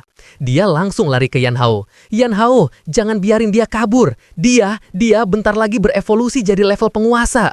Siapa sangka detik berikutnya Yan Hao malah ambruk. Dia terduduk lemas. Biarin aja, aku kehabisan tenaga. Energi kabut merahnya habis total. Harusnya tadi aku hemat dikit buat ngelawan dia. Jin Yin natap Yan Hao yang tergeletak. Woi, kamu ngapain pura-pura mati gitu? Mau aku kasih napas buatan? Yan Hao langsung keringat dingin. Gila, ini cewek barbar banget. Belum lagi posisinya Jin Yin yang nunduk, bikin salah fokus. Yan Hao buru-buru duduk. Aku nggak tertarik sama anak kecil. Jin Yin cemberut. Siapa yang anak kecil? Dia ngelempar sebatang coklat. Nih, makan dulu, istirahat. Yan Hao natap coklat itu. Aku lemas bukan karena lapar. Nggak lama si sopir dan prajurit lain nyamperin. Yan Hao, kalian nggak apa-apa. Kami aman, kata Yan Hao. Bersihin area ini, sekalian bikin pos pertahanan sementara. Kita harus cepat laporin soal ini. Jin Yin nyahut. Udah aku laporin dari tadi. Angin sepoi-sepoi bertiup, bawa kabut merah tipis. Jin Yin ngeliat alat detektornya. Konsentrasi kabut merah di gelombang monster ini masih rendah. Kita bisa masuk pakai baju pelindung. Yan Hao kaget. Masuk? Nggak nunggu bantuan? Jin Yin menggeleng. Dia punya pendapat lain. Ratu Angin itu lagi terluka, gumam Jin Yin sambil mengecek alatnya. Ini kesempatan bagus buat ngumpulin data sekaligus habisin dia. Dia kelihatan sedikit bersemangat. Lagian, level ancaman gelombang monster ini udah naik jadi sedang tinggi. Kalau kita berhasil beresin, ini namanya misi lintas level. Keuntungannya pasti banyak. Sementara itu, di kantor kepala staf markas besar, para peneliti gila dari divisi eksperimen lagi berdebat panas. Yan Hao itu spesial, awasi dia terus. Pas lagi tegang-tegangnya, telepon Lin Yongxin, si instruktur, berbunyi. Panggilan darurat. Angkat, perintah kepala staf Song Lian. Lin Yongxin kaget setengah mati dengar laporan di telepon. Apa kamu bilang? Gelombang monster yang diselidiki Yan Hao ancamannya naik dari rendah jadi tinggi. Dan Yan Hao sama Jin Yin udah terlanjur masuk. Song Lian, si kepala staf, langsung menyelah. Omong kosong, Jin Yin itu kelihatannya aja ceroboh. Tapi pikirannya teliti, dia nggak mungkin ambil resiko. Dia mengetuk meja, berpikir keras. Pasti ada yang nggak beres. Bener-bener insting orang tua yang tajam. Kepala staf Song Lian langsung ngasih perintah tegas. Kerahkan tim darah merah terdekat buat bantu. Song Rui yang pimpin, berangkat sekarang. Prioritas utama, pastikan keselamatan Jin Jin dan Yan Hao. Prioritas kedua, habisi gelombang monster itu. Tepat saat itu, Lin Yongji, adiknya Lin Yongxin, yang baru pulih masuk ke ruangan. Lapor. Lin Yongxin kaget berat. Yongji, bukannya kamu masih di rumah sakit? Song Lian yang ngejelasin. Yongxin, aku biarin adikmu ikut lagi sama Song Rui. Nggak masalah kan? Dia lalu menatap Lin Yongxin. Lin Yongji, segera lapor ke Kapten Song Rui. Kamu jadi wakilnya. Ini perintah. Siap, Pak. Lin Yongxin akhirnya sadar. Jadi, sebelumnya ayah juga yang ngatur supaya dia ada di samping Song Rui. Song Liang menghela napas pelan. Pergilah. Dia bergumam dalam hati. Rui ayah nggak tahu kenapa kamu segitunya peduli sama Yan Hao. Tapi yang bisa ayah lakukan buat kamu cuma ini. Di sisi lain, Yan Hao dan Jin Yin udah terlanjur masuk jauh ke dalam sarang. Cuma mereka berdua sebagai anggota tim darah merah yang punya baju tempur pelindung kabut merah. Semoga aja lancar, gumam Yan Hao. Jin Yin natap alat di tangannya, keningnya berkerut. Aneh, konsentrasi kabut merah di sini jelas lebih pekat dari luar, tapi racun energinya kok nggak banyak berubah. Dia jadi cemas. Tapi Ratu Angin yang tadi, begitu dia berubah jadi level penguasa, tingkat kesulitan buat ngeberesin sarang ini bakal naik drastis. Tiba-tiba, Yan Hao narik tangan Jin Yin. Berhenti! Boom! Si Ratu Angin muncul tepat di depan mereka. Jin Yin kaget. Sial! Padahal dia tadi udah bilang jangan buru-buru masuk. Bukan cuma itu, lebah beracun level budak merah lainnya juga kelihatan jadi lebih kuat. Konsentrasi kabut merah di sini udah jauh ngelewatin batas aman. Kenapa alat analisaku nggak ada alarm sama sekali? Jin Yin panik, dia langsung jatuh berlutut, ngerasa sesak napas. Dan Baju pelindungku, dia sadar, ada yang sabotase. Efek perlindungannya melemah drastis. Ada pengkhianat di tim darah merah. Detik berikutnya, ribuan jarum beracun melesat ke arah mereka. Yan Hao langsung narik Jin Yin dan lari sekuat tenaga. Untung cepat, dikit lagi kita tewas di sini. Tapi Yan Hao malah nyeringai tipis. Pas banget, lagi butuh energi kabut merah. Mereka malah datang nganterin diri. Tapi aku harus sembunyiin Jin Yin dulu. Medan kayak gini bikin aku nggak bisa fokus bertarung. Yan Hao nendang batu besar di dekatnya, ngebikin celah. Sembunyi di sini, tempatnya aman dan ada ventilasi. Kamu harusnya bisa tahan sebentar. Jin Yin, kamu hubungi markas, perintah Yan Hao. Bilang bala bantuan siapin baju pelindung baru. Aku bakal tahan mereka. Jin Yin mengangguk, mencoba mengatur nafasnya. Serahin ke nona ini, aku bakal update semua data dari dalam sarang ini ke mereka. Pas Yan Hao mau pergi, Jin Yin manggil, "Hei Yan Hao!" Yan Hao nengok. "Kalau kamu nggak balik," kata Jin Yin setengah teriak, "aku bakal hantui kamu sampai ke neraka." Yan Hao tertawa kecil. "Tenang aja, aku pasti kembali. Aku udah punya kekuatan buat ngelindungin orang-orang yang penting buatku." Ngadepin ribuan ratu angin level budak merah, Yan Hao tenang banget. Kali ini nggak kayak tragedi Xiao Shui dulu. Aku nggak bakal gagal. Yan Hao natap lebah yang jumlahnya gila-gilaan di udara. Jurus meriam energi dari si kumbang level penguasa dulu. Sisa kabut merahku cuma cukup buat 1 kali tembak. Nggak boleh gagal.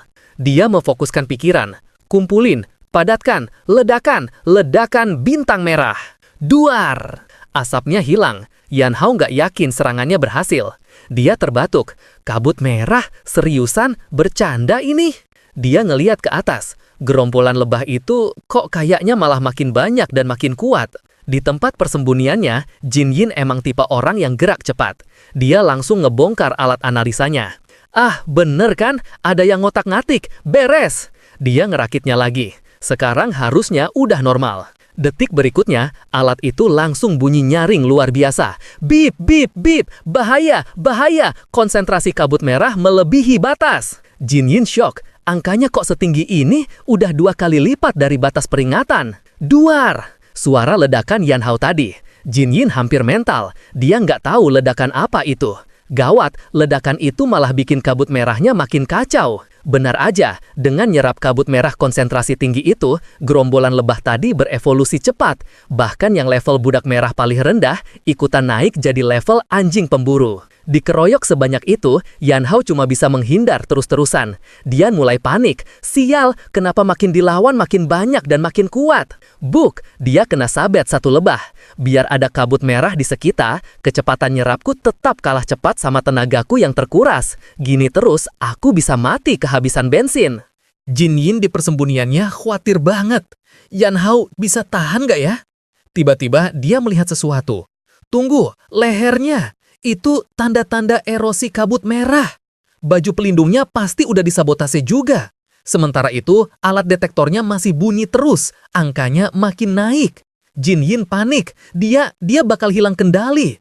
Tanpa pikir panjang, Jin Yin ngumpulin bola angin di tangannya. Aku harus tiup kabut merah di sekitar Yan Hao. Bom tekanan angin. Dia nembakin beberapa bola angin ke dekat Yan Hao. Jin Yin teriak. Sekarang, dia meledakkan bola-bola angin itu. Yan Hao yang lagi dikepung kaget. Apa-apaan? Gila bener. Makasih banyak ya, ngebantu banget. Sarkasme level dewa. Kabut merah di sekitarnya hilang. Bensinnya Yan Hao keputus. Tapi lebah-lebah itu masih terbang santai. Detik berikutnya, ribuan jarum beracun melesat ke arahnya. Yan Hao cuma bisa nahan pakai kedua tangannya. Dia natap jarum yang nancap di lengannya. Sial, racunnya bikin kebas. Belum sempat dia gerak, suara desingan lain kedengaran dari belakang. Gawat, nggak bisa ngehindar. Brak! Tiba-tiba terdengar suara batu pecah. Ternyata Lin Yongji. Dia lompat, ngegunain punggungnya buat nahan semua jarum beracun itu untuk Yan Hao. Yan Hao nggak percaya. Wakil Lin Yongji. Info, Lin Yongji, level C, tipe kekuatan. Kemampuan dasar, penguatan tubuh. Turunan, pengerasan, sensor super. Sumber inti, Trenggiling level penguasa. Lin Yongji nahan sakit. Pertarungan belum selesai. Fokus. Lebah-lebah yang tadi sombong nyerang Yan Hao, detik berikutnya langsung kocar-kacir. Dor, dor, dor. Rentetan tembakan nembus badan mereka. Yang nembak, Song Rui. Info Song Rui, level C tipe elemen, kemampuan dasar elektromagnetik, turunan hantaman petir, meriam elektromagnetik super, pasir besi, magnetisasi. Sumber inti, belut listrik level raksasa. Yan Hao kaget campur lega. Kapten Song, kenapa kalian bisa di sini? Song Rui tetap keren seperti biasa, langsung ngasih perintah. Semua unit, serbu, bersihkan serangga-serangga bau ini. Para prajurit langsung bergerak, serbu. Setelah pertarungan sengit, Yan Hao akhirnya berhasil ngebunuh Ratu Angin yang tadi. Song Rui juga nunjukin kekuatan tempurnya yang gila. Song Rui ngasih perintah lagi. Wakilin, kamu dan Yan Hao mundur ke belakang buat istirahat. Siap, Kapten. Tiba-tiba, Ratu Angin yang satunya yang lebih kuat siap-siap ngeluarin jurus pamungkas. Dia ngumpulin tenaga di duri ekornya. Jarum beracun raksasa melesat. Seorang prajurit teriak, "Itu apa? Cepat banget! Wakilin, awas!"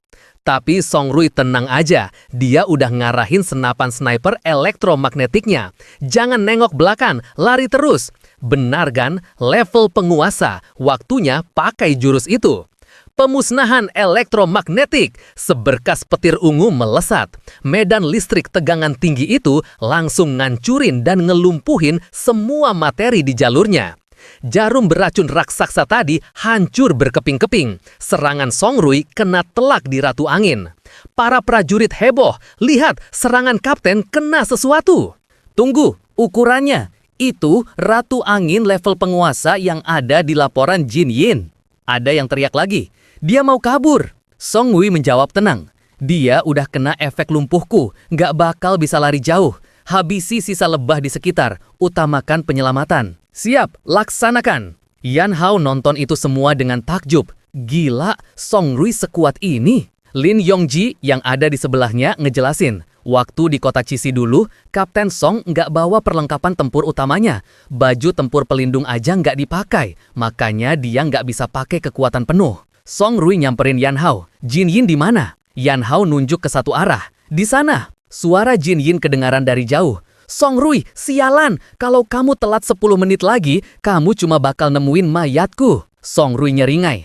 Nona Jin, pulang nanti ingat traktir aku ya, kamu masih utang budi yang kemarin. Seorang prajurit lapor. Kapten Song, misi utama penyelamatan selesai. Perintah selanjutnya, habisi sisa gerombolan lebah. Kita musnahkan ancaman sarang ini. Selagi mereka sibuk, Yan Hao diam-diam nyuri waktu. Kesempatan bagus buat ngisi kabut merah lagi. Tembakan meriamku tadi ternyata nggak bisa ngebunuh Ratu Angin. Harus coba lagi. Oke, hampir penuh.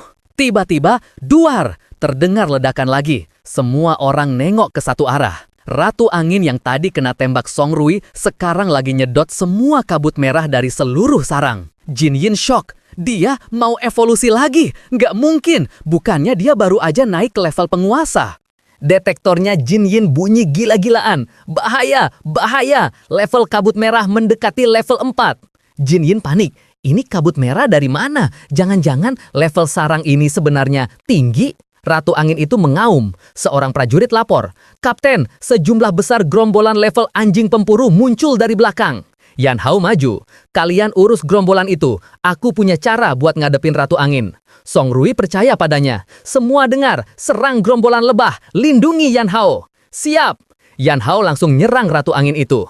Keras banget, cakar aja nggak mempan. Dia nembakin ledakan bintang merah lagi. Duar, Yan Hao mental ke tanah. Berhasil? Detik berikutnya, sebuah duri raksasa hitam merah nembus asap ledakan. Serangan energi aja nggak cukup fatal. Aku butuh senjata yang pas.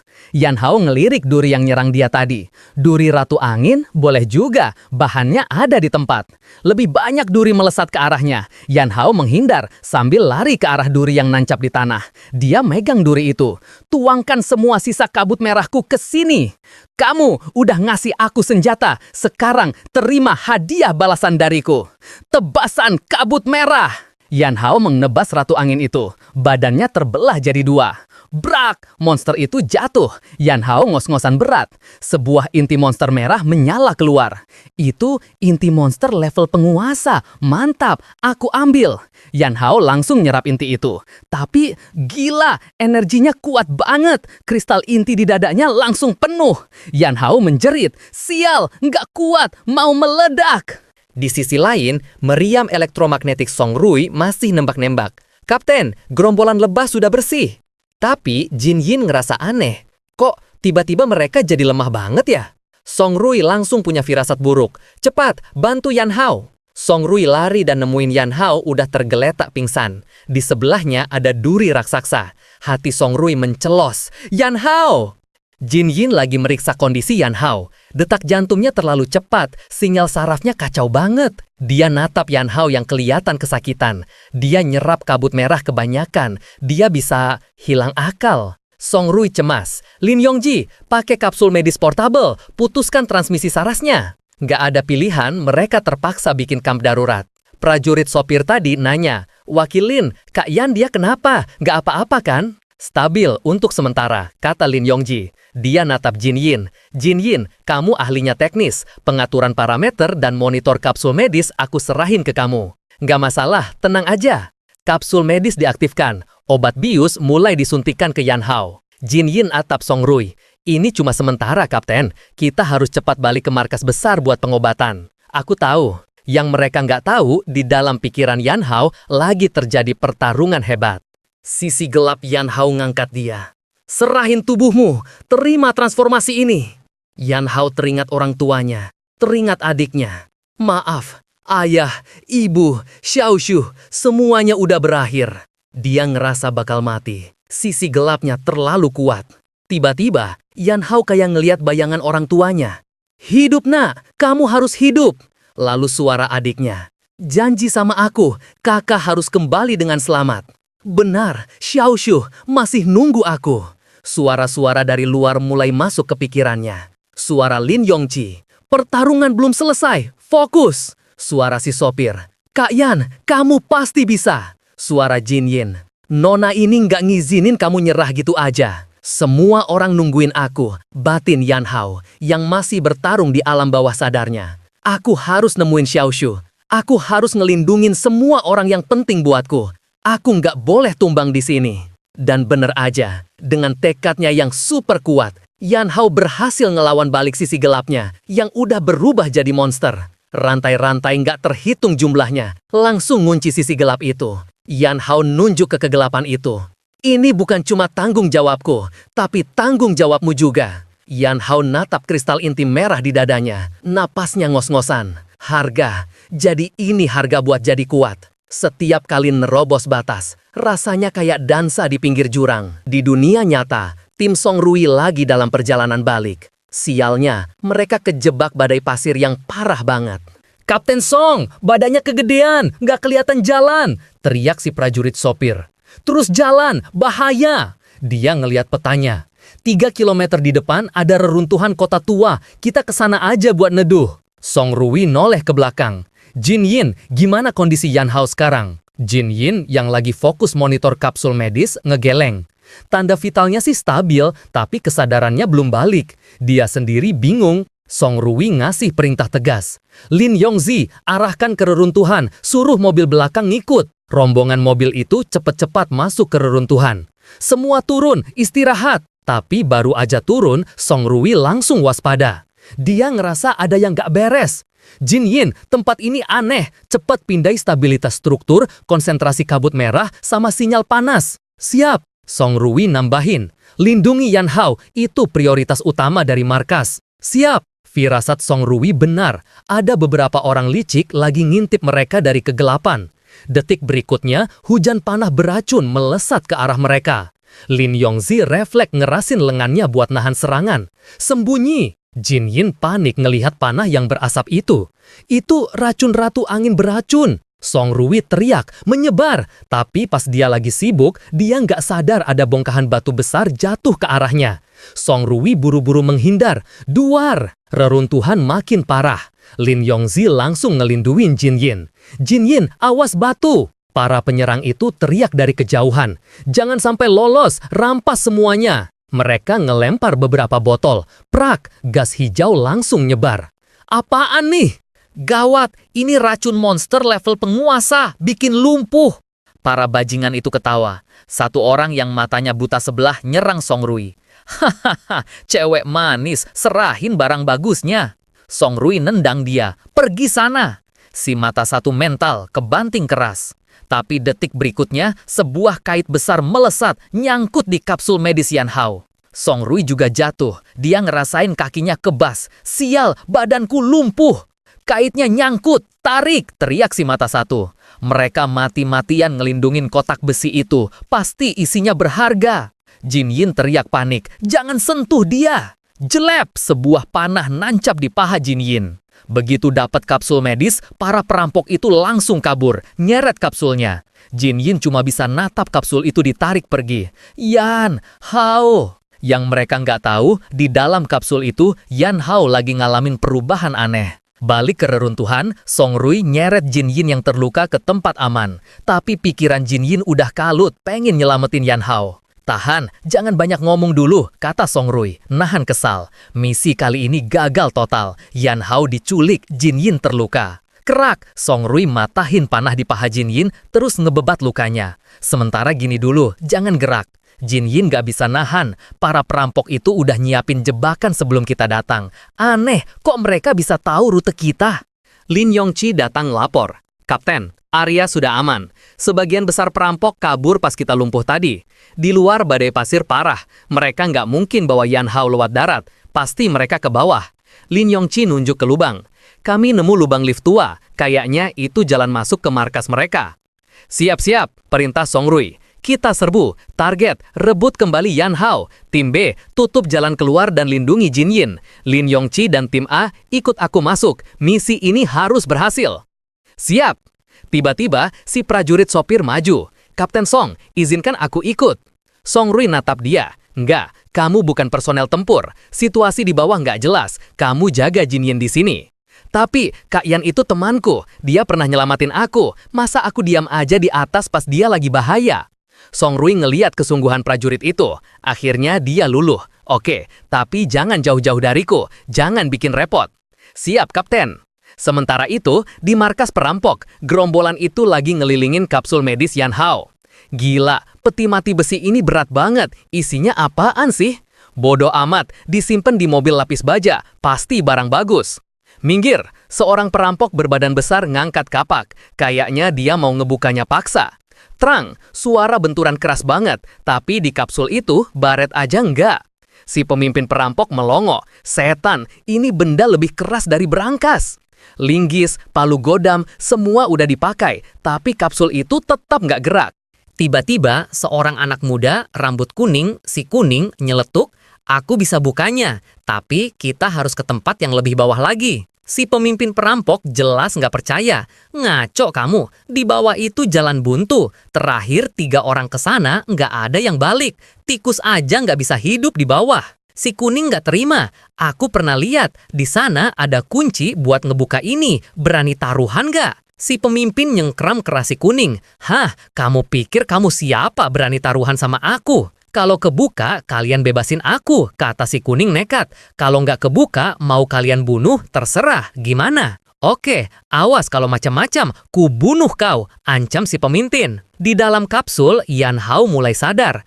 "Aku nggak tahu apa yang terjadi pas aku pingsan, tapi kayaknya sekarang aku ada di sarang musuh." Setelah kristal intinya berevolusi, kemampuan sensoriknya jadi gila-gilaan. Dia nggak cuma bisa ngerasain keadaan sekitar dan jauh di bawah tanah, tapi juga ngerasain kondisi tubuhnya sendiri. Status, kristal inti level, merah karat, penyimpanan kabut merah 67%, kemampuan, pemurnian, transformasi, lilitan transformasi, kemampuan, rampasan, peluru kabut merah, benang racun. Gak lama mereka sampai di tempat yang kayak kuburan monster. Si pemimpin ngancam si kuning jangan macam-macam. Si kuning nunjuk sesuatu. "Itu kuncinya. Bawa kotaknya ke sini. Awas ya nak kalau ini nggak berguna." Omongan si pemimpin kepotong. Tiba-tiba, krek, terdengar suara dari kapsul itu. Anak buahnya yang botak teriak, "Bos, kotaknya kebuka sendiri." Pintu kapsul terbuka. Yan Hao langsung ngeluarin jurus benang racun. Beberapa perampok di dekatnya langsung kejang-kejang, mulutnya berbusa. Racun! Yan Hao natap mereka. Lumayan juga skill ini buat ngontrol area. Si pemimpin perampok syok. "Bajingan, isinya orang. Jangan-jangan kalian sengaja biarin kami nyuri kotak ini biar bisa nyusup ke markas kami." Yan Hao bingung, ngomong apaan sih? Si pemimpin ngamuk. "Dulu aku ini prajurit level bumi, tahu? Ngebunuh bocah ingusan kayak kamu itu gampang." Dia langsung nerjang Yan Hao. "Mati kau!" Level bumi, Yan Hao tersenyum sinis. Dia ngaktifin benang racun lagi. Si pemimpin sedikit melambat. Cuma segini, Yan Hao nonjok mukanya. Bakwak! Si pemimpin perampok mental jauh, nabrak dinding batu sampai hancur. Yan Hao nengok ke si kuning. "Gimana? Kamu mau coba juga?" Si kuning saking takutnya langsung pingsan. Yan Hao ngeliat sekelilingnya. Gila, tempat itu penuh sama tulang belulang monster. Dan di tulang-tulang itu banyak bekas luka. Kayaknya mereka nggak mati alami. Ada yang sengaja ngurung mereka di sini buat saling bunuh, kayak arena gladiator. Tiba-tiba dari atas terdengar suara zzzz. Itu suara listrik Songrui. Kedengeran sampai sini. Gila batin Yan Hao. Dia ngeremukin tulang monster di tangannya. Itu cewek emang gak sabaran banget. Di atas, tim Songrui lagi ngehajar sisa perampok. Para perampok udah frustrasi. "Sialan, orang itu kebal senjata!" Detik berikutnya, Lin Yongji nendang satu orang lagi. "Kapten, area ini beres. Nggak nemu Yan Hao." "Cari terus," kata Songrui. "Banyak banget jejak monster di sini. Pasti ada rahasia." Si prajurit sopir tiba-tiba berseru, "Kapten Song, detektor dari Kak Jin Yin nemuin Kak Yan. Dia ada di bawah kita." Tapi dia bingung. "Loh, kok sinyalnya tiba-tiba hilang?" Songrui langsung panik. "Gawat, kapsulnya mungkin dihancurin. Yan Hao dalam bahaya." Tepat saat itu, Yan Hao muncul di depan mereka. Semuanya nggak apa-apa. Dia nongol sambil nyeret si kuning yang pingsan. Ngeliat Yan Hao nongol tiba-tiba, Songrui langsung nanya, "Yan Hao, kamu nggak apa-apa? Di bawah tadi ada apa?" Yan Hao ngangguk, "Aku baik-baik aja. Di bawah kayaknya arena gladiator tua." Lin Yongji nanya ke Songrui apa mereka perlu ngecek, tapi Songrui mikir cepat. "Prioritas kita mundur, investigasi nanti diatur lagi." Si prajurit sopir nunjuk si kuning. "Kak Yan, anak ini, dia..." Belum selesai dia ngomong, si kuning tiba-tiba sadar, ngelepasin diri dari cengkeraman Yan Hao, ngeluarin pisau dan nerjang. "Mati kau! Trang!" Pisau si kuning kayak nembus baja. Itu adalah sisik transformasi parsial Yan Hao. Pisau itu langsung hancur berkeping-keping. Yan Hao natap dia dingin, ngeremukin sisa pisaunya. "Kamu segitu pengennya mati?" Tapi si kuning kayak nggak denger. Dia malah teriak-teriak, kalian tentara, semuanya bajingan." Anehnya, dia malah nyekik lehernya sendiri. "Mati, bunuh aku." Yan Hao langsung sadar, ini tanda-tanda infeksi kabut merah. Dia langsung mukul tengkuk si kuning sampai pingsan. Tapi si prajurit sopir nemuin sesuatu pas ngegeledah si kuning. "Hah? Ini kan..." Dia nemu tanda pengenal. "Ashwang, tim patroli ke-7. Ini tanda pengenal temanku." Di foto itu ada orang yang lebih tua, tapi mukanya mirip banget sama si kuning. "Mungkin kakaknya," gumam si prajurit. Songrui ngasih perintah. Kondisi anak ini nggak bagus, bawa dia balik buat diobati dan diinterogasi. Infeksinya masih tahap awal. "Siap." Yan Hao diam-diam naruh tangannya di punggung si kuning, nyerap energi kabut merah dari badannya. Mungkin masih bisa diselamatin. Mereka akhirnya balik ke kota danau, ke camp tim darah merah. "Mereka kembali!" teriak seorang penjaga. "Cepat lapor ke Tuan Zhang." Songrui ngasih perintah. "Lin Yongzi, bawa Jin Yin ke ruang medis, sekarang." "Siap." Tapi pas mereka mau masuk, seorang penjaga gerbang ngadang mereka. "Maaf Kapten, sesuai aturan pencegahan terbaru, semua personel yang kembali dari zona kabut merah berisiko tinggi wajib langsung menjalani pemeriksaan karantina." Yan Hao ngerasa aneh, perasaan dulu nggak ada aturan ginian. "Ini perintah atasan," kata si penjaga. "Harap kerjasamanya. Lepas pakaian kalian untuk disinfeksi total dan pemeriksaan." Muka Song Rui langsung merah padam. Belum pernah ada yang berani ngerjain dia kayak gini. Perintah atasan? Atasan siapa yang ngasih perintah? Suara Song Rui dingin. Aku komandan mereka, Song Rui. Panggil atasanmu ke sini sekarang. Si penjaga jadi serba salah. Baik. Tepat saat itu, suara Song Bong kedengaran dari belakang. Siapa nih yang berani-beraninya nggak mau diperiksa? Ternyata Jang Jing. Oh, Kapten Song toh, kirain siapa? Salah paham ini. Jang Jing kaget. Dia nggak ngerti kenapa Song Rui bisa balik bareng Yan Hao. Muka Song Rui makin dingin. Jadi, kamu yang nyuruh prajurit logistik ini ngelakuin ini. Jang Jing coba ngeles. Aku kan penanggung jawab keamanan karantina rekrut baru. Kapten Song sama peneliti Jin kan veteran, jelas nggak perlu diperiksa. Tapi Jang Jing kayaknya emang sengaja cari gara-gara. Dia natap Yan Hao. Tapi, Yan Hao, ini demi keamanan kamp juga. Tolong kerjasamanya ya. Song Rui ngeliat omongannya dicuekin. Dia murka. Nggak perlu. Kamu pikir kamu siapa? Tempat ini bukan kamu yang ngatur. Jang Jing langsung keringat dingin. Nggak usah didengerin, kata Song Rui ngajak mereka masuk. Tapi Jang Jing bener-bener cari mati. Tunggu, benda kotor itu mau kamu bawa masuk ke kamp. Dia nunjuk si kuning yang digendong. Si prajurit sopir nggak terima. Dia bukan benda kotor, dia kerabat temanku. Jang Jing mencibir. Kayaknya mau balas dendam karena dipermalukan tadi. Oh, dari tim patroli? Sampah dong. Tempatnya ya di tumpukan sampah. Dia ngasih isyarat kedua penjaga buat nodongin senjata ke si prajurit. Apa? Kamu mau ngelawan perintah militer? Song Rui nggak nyangka Jang Jing sebodoh ini nekat cari masalah. Yan Hao sadar. Jang Jing, kayaknya ini orang emang ngincer aku. Dia maju. Biar aku aja. Jurus benang racun diaktifkan diam-diam. Yan Hao nepuk pundak Jang Jing. Jang Jing, udahan deh. Jang Jing nyentak. Hah? Kalu mau ngelawan? Tapi detik berikutnya, mukanya pucat pasi. Dia ngerasain racun ngejalar di badannya. Ini racun? Sejak kapan? Yan Hao senyum tipis natap dia. Aku tahu kamu nggak suka sama aku, tapi caramu ini rendahan banget. Mending berhenti selagi masih bisa. Bruk! Jang Jing langsung jatuh berlutut, nggak bisa nahan sakit. Yan Hao langsung pasang muka polos, seolah nggak tahu apa-apa. Yan Hao natap Jang Jing yang masih berlutut kesakitan, lalu nyengir. Yah gitu aja tumbang, diajak ngobrol dikit aja capek ya. Yan Hao lalu teriak kedua penjaga yang masih nodongin senjata, bingung. Woi, kayaknya pimpinan baru kalian kecapean tuh, bawa gih dia istirahat. Dua penjaga itu gelagapan. Baik, Pak, Anda nggak apa-apa. Sambil menahan kesal dan racun yang ngejalar di badannya, Jang Jing digiring pergi. Yan Hao, kamu tunggu aja pembalasanku. Nggak lama setelah mereka masuk ke dalam kamp, Song Rui yang dari tadi diam nggak bisa nahan penasaran. Kamu apain dia tadi? Yan Hao nyengir santai. Tenang, cuma bikin dia istirahat di kasur selama 2 hari aja kok. Di dalam laboratorium medis, Jin Yin lagi ngasih laporan ke Song Rui dan kepala staf Song Lian lewat panggilan video. Baju tempurku positif disabotase. Ada yang ngolesin cairan korosif kronis.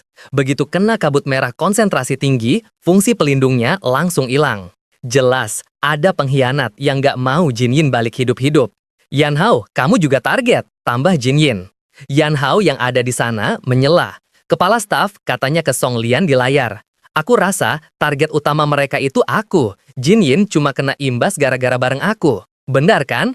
Sebelum investigasinya tuntas, kepala staf Song Lian ngasih perintah tegas. Sebelum ketahuan siapa pelakunya, kalian berdua dilarang ikut misi lapangan.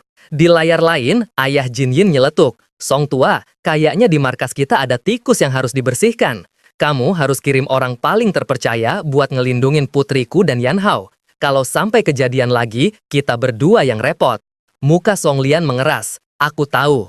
Dia menoleh ke putrinya. Ruier, mulai sekarang tugas utamamu adalah memastikan mereka berdua aman.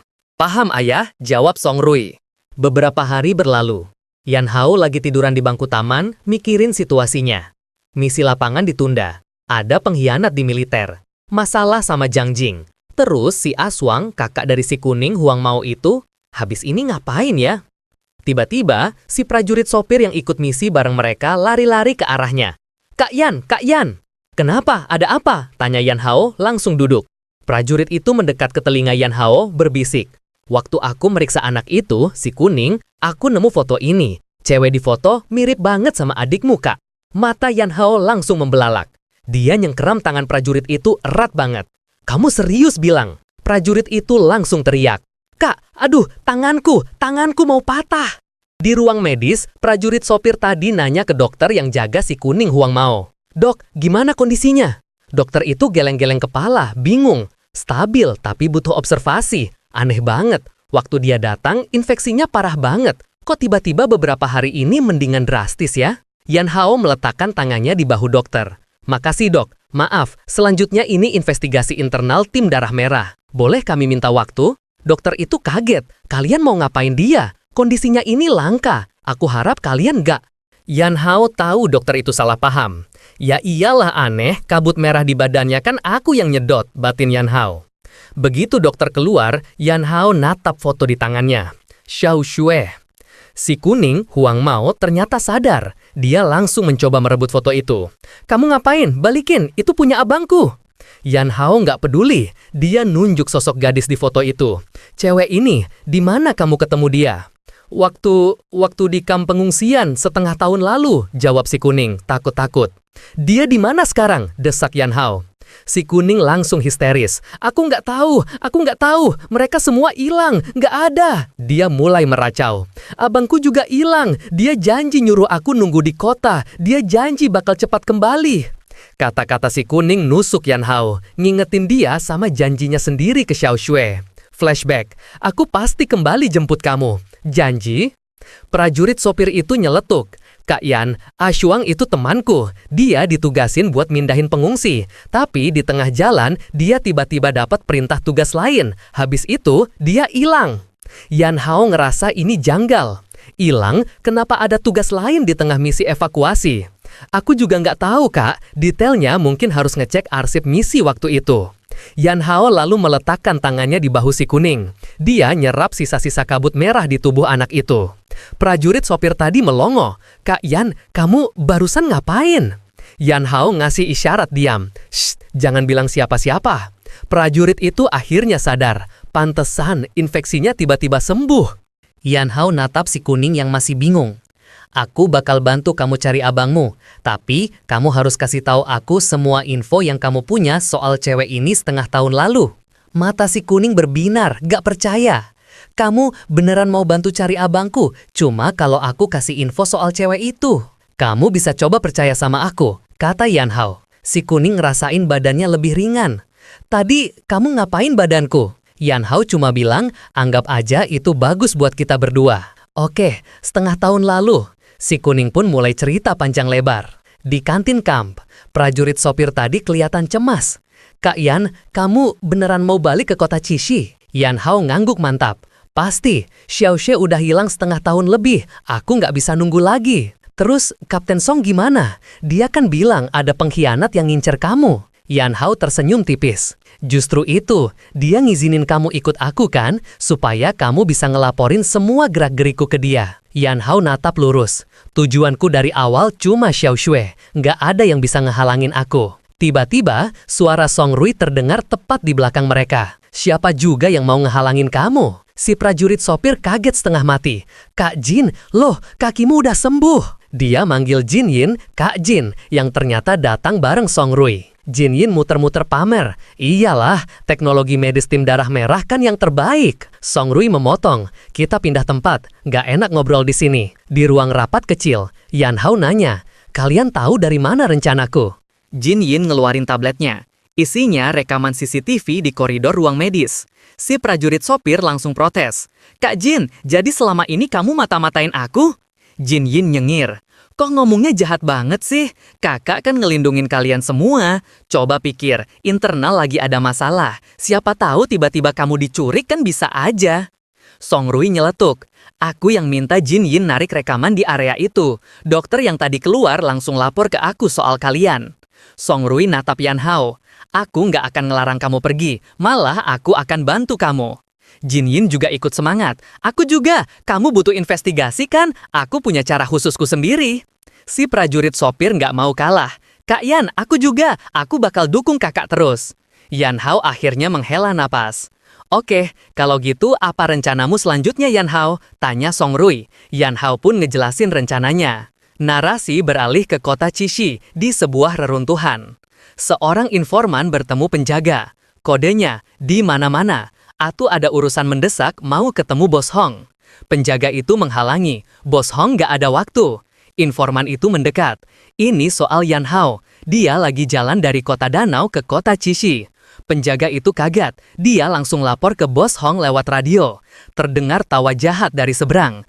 Oh, ada info soal Yan Hao. Yan Hao, habislah kamu. Beberapa hari kemudian, pos pemeriksaan di pinggiran kota Cishi. Woi, ngapain kalian? Mau apa? Perintah pasukan pertahanan kota. Semua kendaraan yang masuk harus diperiksa. Bentak penjaga. Turunin kaca jendelanya, biar aku lihat muka kalian. Siapa nama kalian? Kesini mau ngapain? Song Rui yang lagi nyetir berdecak kesal. Ngapain sih orang-orang pasukan pertahanan kota ini bikin macet aja? Tumben banget mereka seaktif ini. Yan Hao yang duduk di kursi penumpang nyeletuk santai.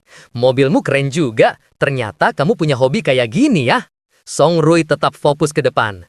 Ini bukan misi militer resmi, nggak bisa pakai mobil dinas, pakai mobil pribadiku, lebih nggak narik perhatian. Sayangnya, mereka nggak tahu kalau pergerakan mereka udah bocor dari lama. Yan Hao nyahut, harusnya Kak Jin kita tinggal aja di markas.